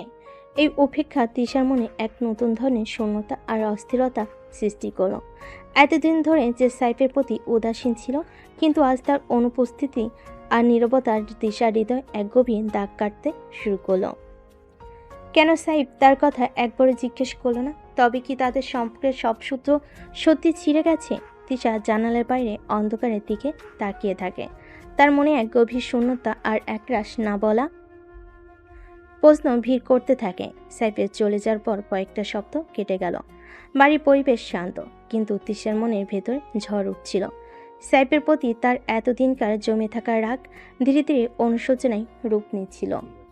ভিডিও কলে তার বাবা মায়ের সাথে সাইফের কথোপকথন আড়াল থেকে শুনে তার মনে এক নতুন উপলব্ধি জেগেছিল। সাইফের কণ্ঠস্বরের বিষণ্ণতা, তাদের সম্পর্কের ব্যাপারে তার নীরবতা, সবকিছু তিশার হৃদয়ে এক গভীর দাগ কেটেছিল। সাইফ তাকে জোর করে বিয়ে করেছিল, এটা যেমন সত্যি, তেমনি সত্যি ছিল অসুস্থতার সময় তার নিঃস্বার্থ সেবা, রিসোর্টে তার ভালোবাসার প্রস্তাব, প্রত্যাখ্যান করে সে হয়তো খুব বেশি রুট ব্যবহার করেছিল। সাইফের আমেরিকা চলে যাওয়া যেন তার ভুলগুলো চোখে আঙ্গুল দিয়ে দেখিয়ে দিয়েছিল। আর যখন সাইফ তার পাশে নেই তখন সে অনুভব করতে পারছিল তার জীবনে একটা শূন্যতা তৈরি হয়েছে। একদিন বিকেলে তিশা তার ঘরে বসে 15 দিনের কথা ভাবছিল। ভার্সিটিতে সাইফের প্রথম দেখা, তার বারবার পিছু নেওয়া, তাদের অপ্রত্যাশিত বিয়ে, সব কিছু তার চোখের সামনে ভেসে উঠছিল। সাইফের চোখে তার জন্য যে গভীর ভালোবাসা সে দেখছিল তা সে সেদিন বুঝতে পারেনি, বরং তাকে একজন বিরক্তিকর ছেলে হিসেবে গণ্য করছিল। সাইফের প্রস্তাব প্রত্যাখ্যান করার মুহূর্তটা তার মনে আবার ফিরে এলো। সাইফের মুখে সেই হতাশার ছাপ, তার নীরব অপমান, সব কিছু তাকে কুড়ে কুড়ে খাচ্ছিল। কেন সে সেদিন এত কঠিন ব্যবহার করেছিল?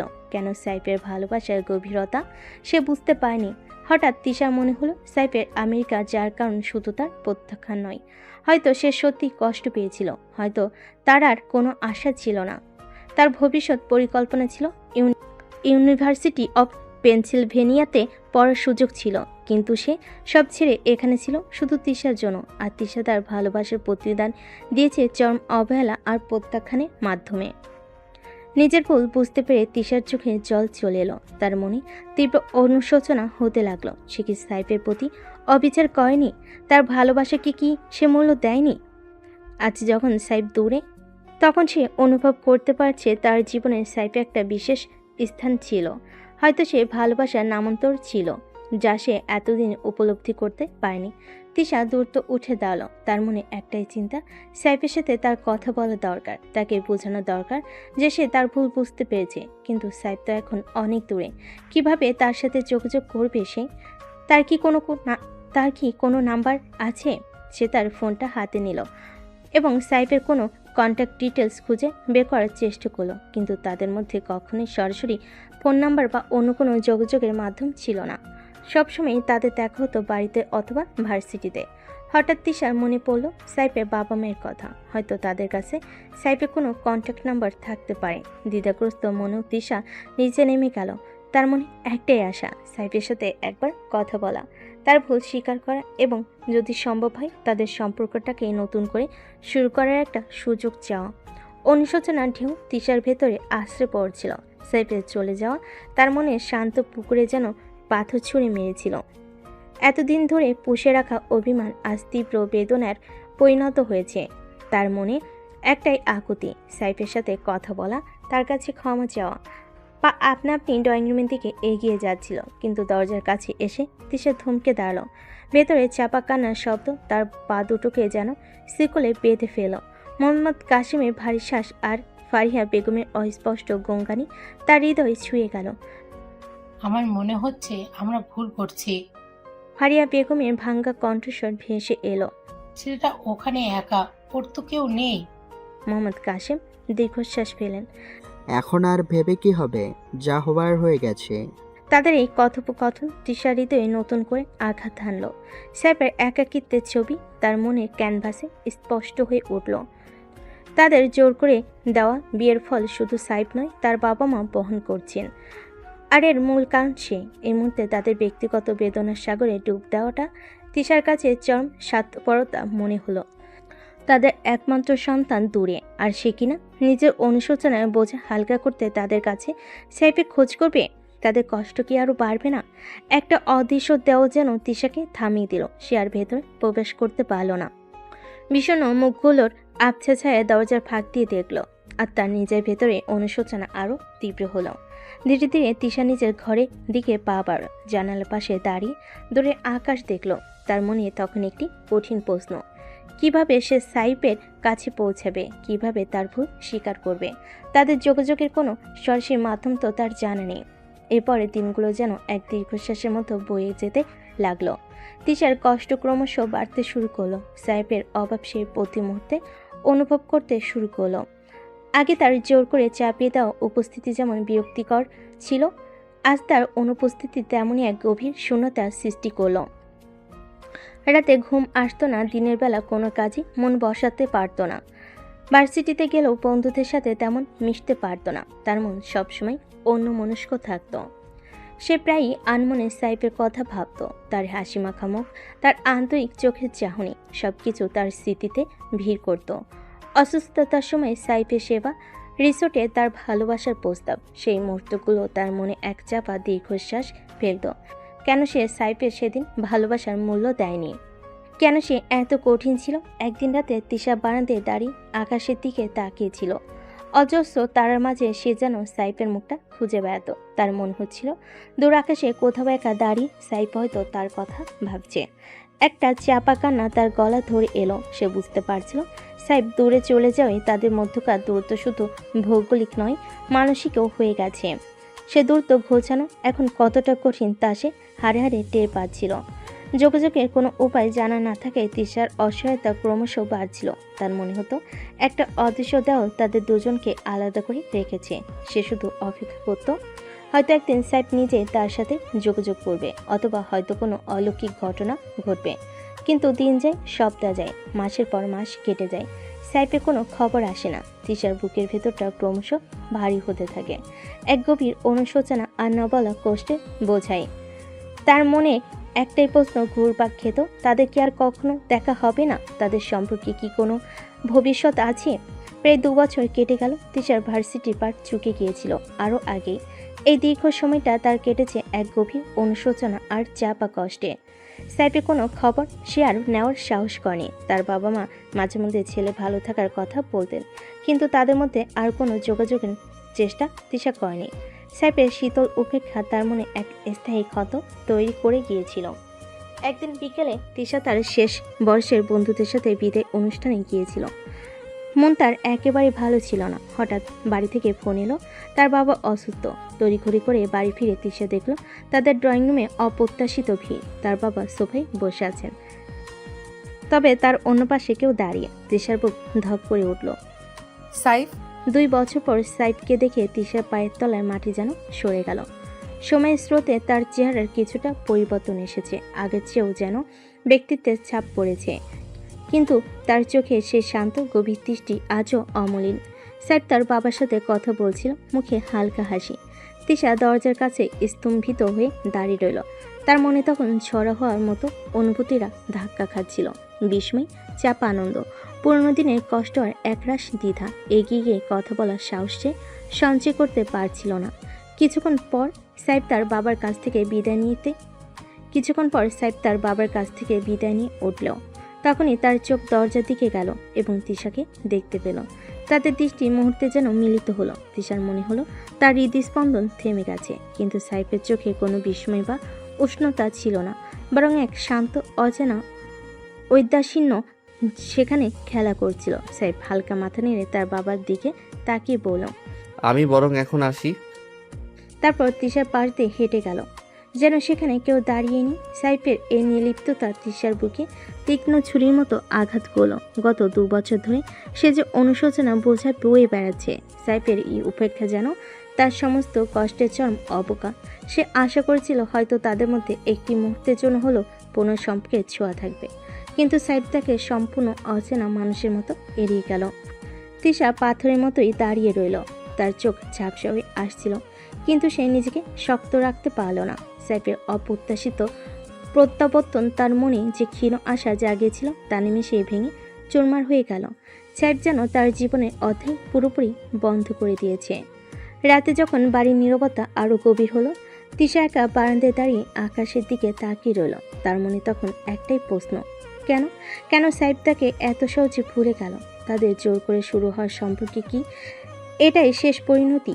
দুজনের মাঝে এক গভীর না বুঝতে পারা দূরত্ব। সেদিন রাতে খাবার টেবিলে পরিবেশটা ছিল বেশ শান্ত, তবে চাপে একটা অস্বস্তি সবার মধ্যে বিরাজ করছিল। মোহাম্মদ কাশেম ক্লান্ত দেখাচ্ছিলেন। সাইফ স্বাভাবিক ভঙ্গিতে খাবার খাচ্ছিল এবং এর ফাঁকে তার বাবার দিকে তাকিয়ে বলল, বাবা, তুই বরং এখন থেকে অফিসের দায়িত্বটা আমাকে দাও। তোমার শরীরটা তেমন ভালো যাচ্ছে না, তুমি বিশ্রাম নাও। মোহাম্মদ কাশেম ছেলের দিকে তাকালেন। তার চোখে কিছুটা বিস্ময় এবং রিলিফের ছাপ দেখা গেল। দীর্ঘ 2 বছর পর সাইফের এই দায়িত্ব নেওয়ার আগ্রহ তাকে কিছুটা হলো আশ্বস্ত করল। আমি তো এটার জন্যই অপেক্ষা করছিলাম। চেষ্টা করবো বাবা, আর তুই তো আছোই, দরকার হলে তোমার পরামর্শ নেব। তাদের এই কথোপকথনের সময় তিশা নীরবে খাবার খাচ্ছিল। সাইফের দায়িত্ব নেওয়ার আগ্রহ তার মনে এক মিশ্র অনুভূতি সৃষ্টি করলো। তবে কি সাইফ সত্যি তাদের অতীত সম্পর্কে ভুলে এগিয়ে যেতে পেরেছে? রাতে যখন ঘুমানোর সময় হলো, তিশা ঘরে এসে দেখলো সাইফ সোফার উপর তার বিছানা করছে। 2 বছর ধরে তার আলাদা ঘরেই ঘুমিয়েছে। আজ তিশার মনে এক অদ্ভুত অস্থিরতা কাজ করছিল। সে এগিয়ে গিয়ে সাইফের পাশে দাঁড়ালো। সাইফ, সাইফ তার দিকে তাকালো, তবে তার চোখে কোনো উষ্ণতা ছিল না, এক শীতল আনুষ্ঠানিক দৃষ্টি। সেদিনের সেসব খারাপ ব্যবহারের জন্য আমি দুঃখিত। আমার ভুল হয়েছিল। সাইফ কিছুক্ষণ চুপ করে তিশার দিকে তাকিয়ে রইল। তার চোখে কোনো রাগ বা ক্ষোভ দেখা গেল না, শুধু এক ধরনের নির্বিকার ভাব। তুমি কি আজ খাটে শুতে পারো? সাইফ কোনো উত্তর দিল না। সে তার বিছানা গোছানো শেষ করলো এবং বালিশটা নিয়ে সোফায় শুয়ে পড়ল। তিশা হতভম্ব হয়ে তার দিকে তাকিয়ে রইল। তার ক্ষমা চাওয়া, খাটে শোয়ার অনুরোধ, কোনো কিছুই যেন সাইফের ওপর কোনো প্রভাব ফেলতে পারল না। তিশার চোখে জল চলে এলো। 2 বছর ধরে সে যে অনুশোচনা বোঝা বয়ে বেড়াচ্ছে, আজ সাইফের এই উপেক্ষা তার সমস্ত প্রচেষ্টাকে অর্থহীন করে দিল। সে ধীরে ধীরে খাটের দিকে এগিয়ে গেল এবং শুয়ে পড়ল। ঘরের নীরবতা তাদের দুজনের মধ্যে গভীর দূরত্ব তৈরি করল। পরের দিন সকালে তিশা যখন ঘুম থেকে উঠল, দেখল সাইফ ঘরে নেই। নিচে গিয়ে দেখল সে নাস্তা করছে। তিশা ইতস্তত করে তার কাছে গিয়ে দাঁড়ালো। সাইফ, কাল রাতের জন্য আমি সত্যিই দুঃখিত। আমার বলা উচিত হয়নি ওভাবে। সাইফ নীরবে তার নাস্তা শেষ করলো। একবারও তিশার দিকে তাকালো না। খাওয়া শেষ হলে সে হাত ধুয়ে ঘর থেকে বেরিয়ে গেল। তিশা অপলক দৃষ্টিতে তার চলে যাওয়া দেখল। তার ক্ষমা চাওয়ার কোনো মূল্যই যেন সাইফের কাছে নেই। সেদিন সন্ধ্যায় ড্রয়িং রুমে বেশ জাম্পেশ আড্ডা চলছিল। সবাই একসাথে গল্প করছিল। সাইফও তাদের সাথে বসে হালকা হাসছিল। হঠাৎ কেউ পেছন থেকে এসে সাইফের কান টেনে ধরল। সাইফ চমকে পেছনে ফিরে তাকালো। তার ভাবি হাসি মুখে দাঁড়িয়ে। মুহূর্তে সাইফের মুখে চাপা ভাব দূর হয়ে গেল। সে চিৎকার করে উঠল, ভাবি, তুমি কবে এলে? বলে এক ঝটকে উঠে দাঁড়িয়ে ভাবিকে জড়িয়ে ধরল। এতটাই উৎসের সাথে জড়িয়ে ধরল যে ভাবির পা দুটো মাটি ছেড়ে উপরে উঠে গেল। সাইফ তাকে কোলে তুলে কিছুক্ষণ ধরে রাখল, যেন বহুদিন পর প্রিয় কাউকে ফিরে পেয়েছে। অন্যদিকে এই দৃশ্য দেখে সাইম মুচকি হেসে বলল, ভাবিকে পেয়ে ভাইকে কি আর মনে থাকবে? তখন তাদের ছোট্ট ভাতিজি, যার নাম অহনা, মুখ ফুলিয়ে বলল, আমি মনে করেছিলাম চাচু আগে আমাকে কোলে নেবে, কিন্তু চাচু আমাকে কোলে নিল। সাইফ তাড়াতাড়ি ভাবিকে নামিয়ে অহনার দিকে তাকালো। আরে আমার ছোট্ট রাজকুমারী, তুমি কি রাগ করেছো? এসো, এবার তোমাকে কোলে নেই। বলে সে অহনাকে কোলে তুলে আদর করতে লাগলো। ড্রয়িং রুমে হাসি খুশি পরিবেশ তিশা দূর থেকে দেখছিল। সাইফের মুখে সে প্রাণ খোলা হাসি, যা সে গত 2 বছরে দেখেনি। আজ তার ভাবি আর ভাতিজির সাথে দেখে তার বুকের ভেতরটা চিনচিন করে উঠল। সাইফের জীবনে তার কোনো স্থান নেই, তা যেন আরও একবার স্পষ্ট হয়ে গেল। তাদের পারিবারিক উষ্ণতা থেকে যেন সে সম্পূর্ণ বিচ্ছিন্ন হয়ে পড়েছে। সাইফ যখন অহনাকে কোলে নিয়ে আদর করছিল, তখন তার ভাবি এগিয়ে এসে তিশার দিকে তাকালেন। তার চোখে কৌতূহল এবং হালকা সহানুভূতি মেশানো ছিল। এই যে, ইনিই বুঝি তিশা, সাইফ যার কথা বলেছিল। সাইফ অহনাকে কোলে রেখে কিছুটা অপ্রস্তুত হয়ে পড়ল। তার বাবা মোহাম্মদ কাশিম এবং সাইমও তিশার দিকে তাকালেন। ড্রয়িং রুমে হাসি খুশি মুহূর্তটা যেন হঠাৎ করে একটু থমকে গেল। ফারিয়া বেগম নীরব রইলেন, তার দৃষ্টি স্থির হয়েছিল সাইফের উপর। তিশা মৃদু হেসে এগিয়ে এসে বললেন, জি, আমি তিশা। আপনারা? আমি সাইমের স্ত্রী, তোমার ভাবি। আর এটা আমাদের মেয়ে অহনা। তোমার সাথে প্রথম দেখা হলো, খুব ভালো লাগছে। সাইফ তোমার কথা অনেক বলেছে। সাইফের দিকে একবার আর চোখে তাকিয়ে ভাবি আবার বলেন, আসলে সাইফ যখন আমেরিকায় ছিল, তখন মাঝে মধ্যেই আমাদের সাথে তোমার কথা বলতো। সাইফের মুখটা সামান্য লালচে হয়ে উঠল। তিশা অবাক হয়ে ভাবির দিকে তাকালো। সাইফ কি তাদের কথা বলতো? কি বলতো সে? সাইম হেসে বলল, হ্যাঁ ভাবি, ভাইয়ের মুখে তোমার অনেক গল্প শুনেছি, তবে সামনাসামনি দেখে আরও ভালো লাগলো। Welcome to the family officially. সাইমের কথা শুনে তিশা মনে একটা ক্ষীণ আশার আলো উকি দিল। তবে কি সাইফের পরিবার তাকে এখনো আপন করে নিয়েছে? কিন্তু সাইফের নিজের আচরণ তো সম্পূর্ণ বিপরীত। অহনা সাইফের কোল থেকে উকি দিয়ে তিশার দিকে তাকিয়ে মিষ্টি হেসে বলল, তুমি আমার নতুন আন্টি। তিশা অহনার দিকে তাকিয়ে হাসলো। হ্যাঁ সোনা, আমি তোমার নতুন আন্টি। অহনা হাত বাড়িয়ে তিশার কাছে আসতে চাইল। তিশা এগিয়ে গিয়ে তাকে কোলে তুলে নিল। ছোট্ট অহনার নরম স্পর্শে তার ভেতরের কষ্টটা যেন কিছুটা হলেও কম হলো। মোহাম্মদ কাশিম বলেন, তাহলে তো ভালোই হলো, পরিবারের নতুন সদস্যরাও এসে গেল, এবার সবাই মিলেমিশে থাকি। ফারিয়া বেগম তখনও নীরব, তার দৃষ্টি এবার তিশার উপর স্থির হলো। তবে সেই দৃষ্টিতে কোনো উষ্ণতা ছিল না, বরং এক ধরনের চাপা কৌতূহল যেন খেলা করছিল। পরিবারের এই উষ্ণ অভ্যর্থনা তিশার মন ছুঁয়ে গেল। তবে ফারিয়া বেগমের নীরবতা তার মনে একটা খটকা তৈরি করলো। তার চোখ বরাবর সাইফকে খুঁজছিল। সে দেখল সাইফ কিছুটা দূরে দাঁড়িয়ে অন্যদিকে তাকিয়ে আছে। তাদের কথোপকথনে কোনো আগ্রহ দেখাচ্ছে না। পরিবারের সদস্যরা যখন তিশার সাথে পরিচিত হচ্ছিল তখন সে যেন সেখানে একজন নীরব দর্শক। তিশার মনে আবার সেই পুরনো প্রশ্নটা উকি দিল। পরিবারের এই অ্যাকসেপ্টেন্স কি সাইফের মনে বরফ গলাতে পারবে, নাকি তাদের দুজনের মাঝে তৈরি হওয়া শীতল দূরত্ব চিরস্থায়ী হয়ে থাকবে? আর ফারিয়া বেগমের নীরবতা কিসের ইঙ্গিত? সেদিনের রাতের খাবার টেবিলে একটা অন্যরকম দৃশ্য দেখা গেল। সাইফ তার ভাবির পাশে বসে আবদার করলো যে আজ তাকে ভাবি খাইয়ে দেবে। ভাবিও হাসি মুখে রাজি হলেন এবং পরম যত্নের সাথে সাইফের মুখে খাবার তুলে দিতে লাগলেন। সাইফও ছেলে মানুষের মতো সেই খাবার খাচ্ছিল। তাদের মধ্যকার আন্তরিকতা স্পষ্ট। তিশা কিছুটা দূরে বসে নীরবে খাচ্ছিল এবং তাদের এই সহজ সুদর্শন সম্পর্কটা দেখছিল। সাইফ তার সাথে এতটুকু কথা না বলেও তার ভাবির সাথে তার এত হৃদ্যতা দেখে সে কিছুটা অবাক হলো। তাদের মধ্যে যেন এক গভীর বোঝাপড়া রয়েছে, যা তিশার কাছে সম্পূর্ণ নতুন। হঠাৎ অহনা তার ছোট্ট মিষ্টি গলায় বলে উঠল, চাচু তুমি এখনো আম্মুর হাতে খাও? সাইফ হেসে অহনার দিকে তাকালো। হ্যাঁ সোনা, আমার যখন ছোটবেলার কথা মনে পড়ে তখন ভাবির হাতের খাবার খেতেই ইচ্ছে করে। আরে বাবা, তুই তো সেই থেকেই আমার পিছনে লেগে থাকতি, এখনো সে অভ্যাস যায়নি দেখছি। সাইফ হেসে অহনার দিকে তাকালো। তাদের এই খুনসুটিপূর্ণ কথোপকথনে ড্রয়িং রুমের পরিবেশ আরও হালকা হয়ে উঠল। স্যাম হাসিতে যোগ দিলেন, কিন্তু তিশা নীরবে তাদের দেখছিল। সাইফের জীবনে তার ভাবির একটা গুরুত্বপূর্ণ স্থান রয়েছে, এটা সে বুঝতে পারছিল। তাদের সম্পর্কটা কত গভীর আর সহজ তা তার নিজের আর সাইফের সম্পর্কের সম্পূর্ণ বিপরীত। তিশার মনে একটা চাপা দীর্ঘশ্বাস উঠল। সাইফের জীবনে এত আপন মানুষ থাকলেও কেন সে একটা জোর করে চাপানো সম্পর্কে বোঝা বয়ে বেড়াচ্ছে? কেন সে তার প্রতি এত উদাসীন? তাদের মধ্যে কি কখনো সেই সহজ সুন্দর সম্পর্ক তৈরি হবে, যেমনটা সে তার ভাবি আর ভাইয়ের মধ্যে দেখছে? এই সম্পর্কগুলো তিশার মনকে আরও ভারাক্রান্ত করে তুলল। পরের দিন সাইফ অফিসে বেরিয়ে গেলে তিশা কিছুটা সাহস সঞ্চয় করে সাইমার তার ভাবির ঘরে গেল।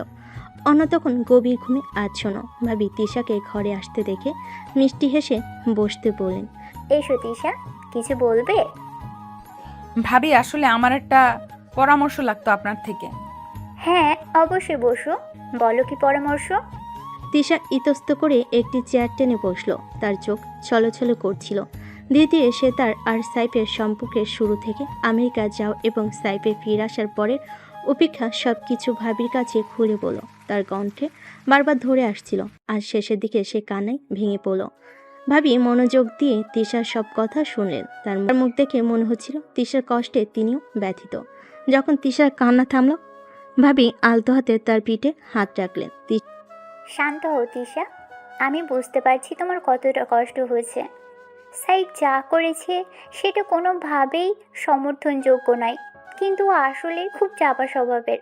হয়তো ভিতরে ভিতরে অনেক কষ্ট পাচ্ছে, কিন্তু বাইরে থেকে তা প্রকাশ করতে পারছে না। তিশা ভেজা চোখে ভাবির দিকে তাকালো। কিন্তু ভাবি, ও তো আমার সাথে একটা কথাও বলে না, এমন ভাব করে যেন আমি বাড়িতে নেই।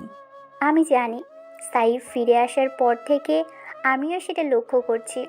আসলে আমেরিকায় থাকার সময় ও একা ছিল, হয়তো অনেক কিছু হজম করেছে যা আমাদের বলেনি। তবে আমার মনে হয় তোমার প্রতি ওর রাগ হয়তো কিছুটা হলেও কমেছে, না হলে তোমাদের কথা আমাদের বলতো না। তিশা অবাক হয়ে ভাবির দিকে তাকালো। কিন্তু ও তো এমন ভাব দেখায় যেন আমাকে ঘৃণা করে। ভাবি হেসে তিশার হাত ধরলেন। ঘৃণা? ভালোবাসা না থাকলে ঘৃণা জন্মায় না তিশা। আমার মনে হয় অভিমান জমে আছে ওর ভিতরে, আর সেই অভিমান ভাঙতে একটু সময় লাগবে। তবে তুমি যদি সত্যিই অনুতপ্ত হও, এই সম্পর্কটা ঠিক করতে চাও, তাহলে তোমাকে চেষ্টা চালিয়ে যেতে হবে। কিন্তু আমি কি করতে পারি ভাবি? ও তো আমার দিকে ফিরেও তাকায় না। ভাবি কিছুক্ষণ চিন্তা করলেন, তারপর বললেন, দেখো তিশা, সাইফকে সময় দাও, তার উপর জোর করো না। তবে তার আশেপাশে থাকার চেষ্টা করো, তার পছন্দের খাবার তৈরি করো, তার ছোটোখাটো প্রয়োজনগুলোর খেয়াল রাখো। হয়তো তোমার নীরব যত্ন তার মন ছুঁতে পারে।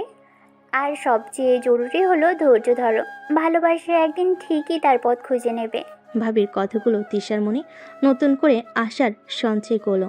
এতদিন সে হতাশ হয়ে বসেছিল, কিন্তু ভাবির পরামর্শ তাকে নতুন করে পথ দেখালো। সে ভাবিকে কৃতজ্ঞতা জানালো এবং মন স্থির করলো সাইফের মন জয় করার জন্য সে তার সাধ্যমতো চেষ্টা করবে। এভাবে আরও কয়েকটা দিন কেটে গেল। তিশা তার সাধ্যমতো চেষ্টা করছিল সাইফের কাছাকাছি থাকার, তার পছন্দের জিনিসগুলো করার, কিন্তু সাইফের দিক থেকে সে শীতল ঔদাসীন্য যেন বিন্দুমাত্র কমেনি। তার নীরব উপেক্ষা তিশার ভেতরে কষ্ট ক্রমশ বাড়ছিল। সে বুঝতে পারছিল এভাবে আর কতদিন চলবে। তার ধৈর্যের বাঁধ যেন ভেঙে যেতে চাইছিল। একদিন সন্ধ্যায় তিশা যখন দেখল সাইফ ছাদে একা দাঁড়িয়ে আকাশ দেখছে, সে আর নিজেকে কন্ট্রোল করতে পারল না। দ্রুত পেয়ে ছাদে গিয়ে সাইফের হাত ধরে তাকে টেনে একপাশে নিয়ে গেল। আর কতদিন তুমি এইভাবে আমাকে এড়িয়ে যাবে? সাইফ অবাক হয়ে তিশার দিকে তাকালো। তার চোখে কিছুটা বিরক্তিও দেখা গেল। মনে আছে তোমার বিয়ের রাতে তুমি বলেছিলে, যেদিন আমি নিজের ইচ্ছায় তোমাকে আমার অধিকার দেব সেদিনই তুমি আমার কাছে আসবে। তাহলে এখন কেন এত দূরে সরে থাকছো? কেন আমায় এত কষ্ট দিচ্ছ? সাইফ কিছুক্ষণ চুপ করে রইল, আকাশের দিকে তাকিয়ে তারপর ধীরে ধীরে বলল, সেই রাতের কথা আর এখন কেন? পরিস্থিতি তো অনেক বদলে গেছে তিশা। কি বদলিয়েছে? আমার অনুভূতি কি বদলেছে? আমি বুঝতে পেরেছি আমার ভুল, আমি অনুতপ্ত। তাহলে তুমি কেন আমাকে শাস্তি দিচ্ছ? কথা শেষ না হতে তিশা কান্নে ভেঙে পড়ল। তার শরীর কাঁপছিল। সে ঝুঁকে সাইফের পায়ের কাছে বসতে যাচ্ছিল। সাইফ প্লিজ সাইফ, আমাকে ক্ষমা করে দাও। আমি আসলে বুঝতে পারিনি তুমি আমাকে এতটা ভালোবাসতে। দ্রুত তিশার হাত ধরে তাকে টেনে তুলো এবং শক্ত করে নিজের বুকে জড়িয়ে ধরল। তিশাও আর নিজেকে সামলাতে পারল না, দুহাতে সাইফকে আঁকড়ে ধরল। তার ভেতরে জমে থাকা কষ্ট, অনুশোচনা সব যেন বাঁধভাঙা বন্যার মতো বেরিয়ে আসতে চাইছিল। তার কান্নার দমাকে সাইফের জামা ভিজে যাচ্ছিল। ক্ষমা করে দাও আমাকে সাইফ, আমি বুঝতে পারিনি আমি তোমাকে অনেক কষ্ট দিয়েছি। সাইফ নীরবে তিশার মাথায় হাত বুলিয়ে দিচ্ছিল। তার নিজের চোখেও জল চিকচিক করছিল। এতদিনে চাপা কষ্ট আর অভিমান যেন আজ দুজনের অশ্রু জলের সাথে মিশে একাকার হয়ে গেল। শান্ত হও তিশা, আর কেঁদো না। তিশা তখনও সাইফকে শক্ত করে জড়িয়ে ধরে কাঁদছিল। তার শরীর বারবার কেঁপে উঠছিল। সাইফ তাকে আরো শক্ত করে বুকে চেপে ধরল এবং পরম মমতায় তার পিঠে হাত বুলিয়ে দিয়ে সান্ত্বনা দিতে লাগলো।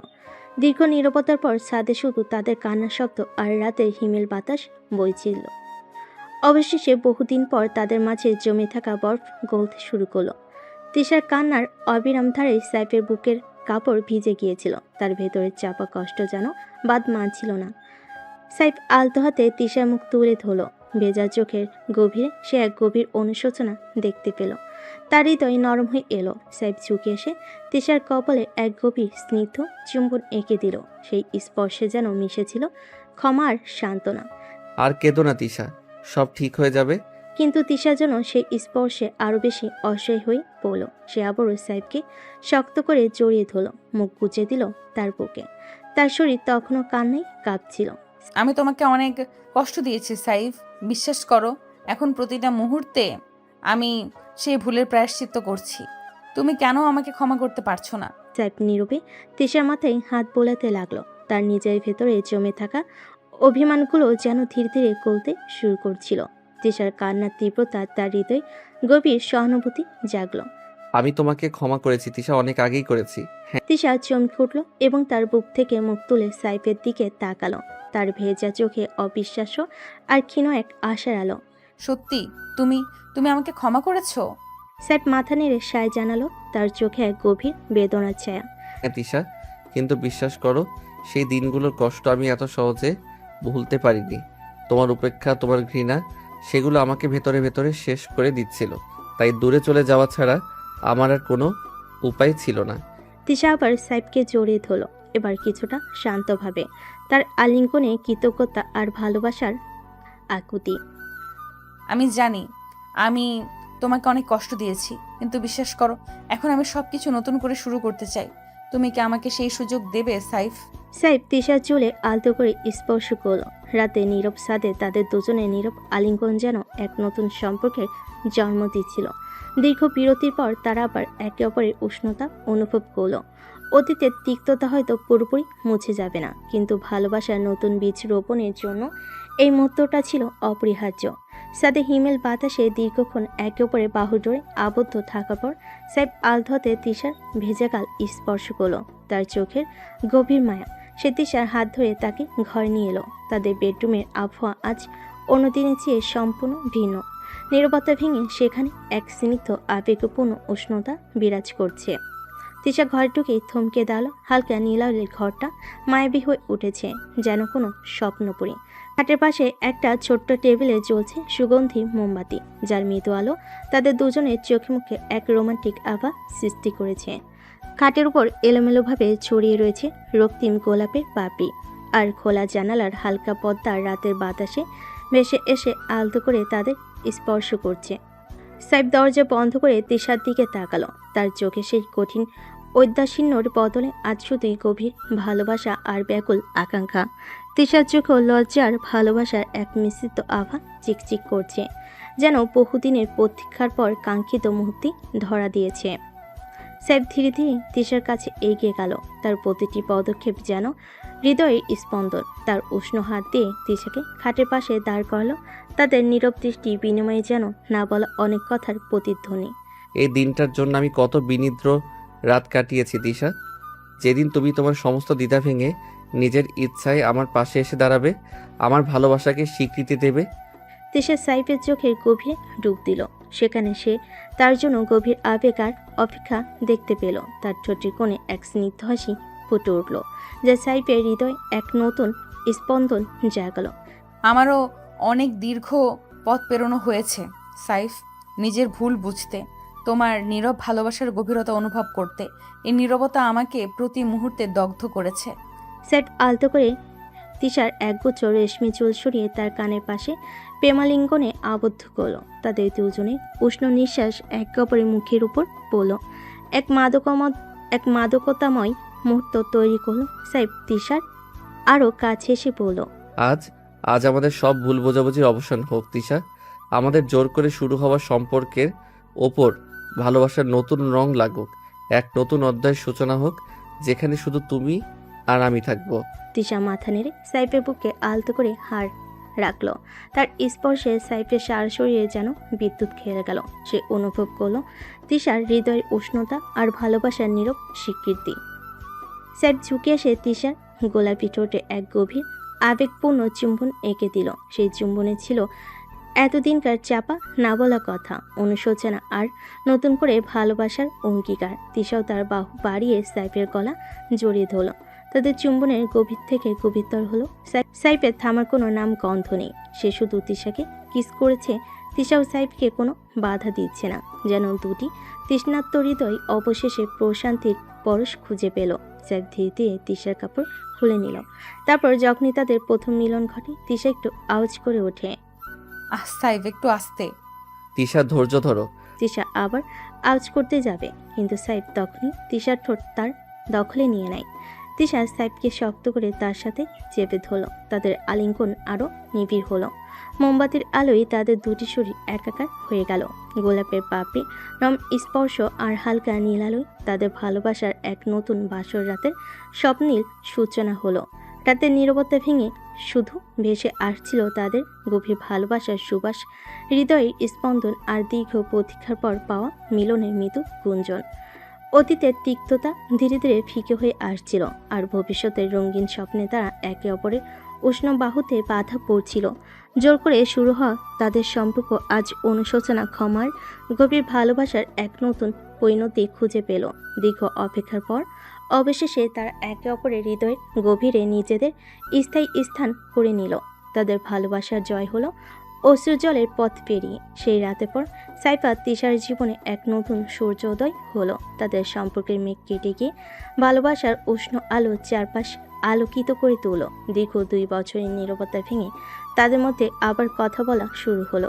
সেই কথাগুলো ছিল একে অপরের প্রতি গভীর ভালোবাসা আর বোঝাপড়া। সাইফ তার ভুল বুঝতে পেরেছিল এবং তিশার কাছে বারবার ক্ষমা চেয়েছিল। তিশাও তার অভিমান ভেঙে সাইফের ভালোবাসাকে গ্রহণ করেছিল। তাদের জোর করে শুরু হওয়ার সম্পর্কটা ধীরে ধীরে খাঁটি ভালোবাসার বাঁধনে আবদ্ধ হলো। সাইফ আবার অফিসে মন দিল আর তিশাও তার নতুন জীবন গুছিয়ে নিতে শুরু করলো। তারা দুজনে একসাথে সময় কাটাতো, পুরোনো দিনের অভিজ্ঞতা ভুলে নতুন করে স্বপ্ন দেখত।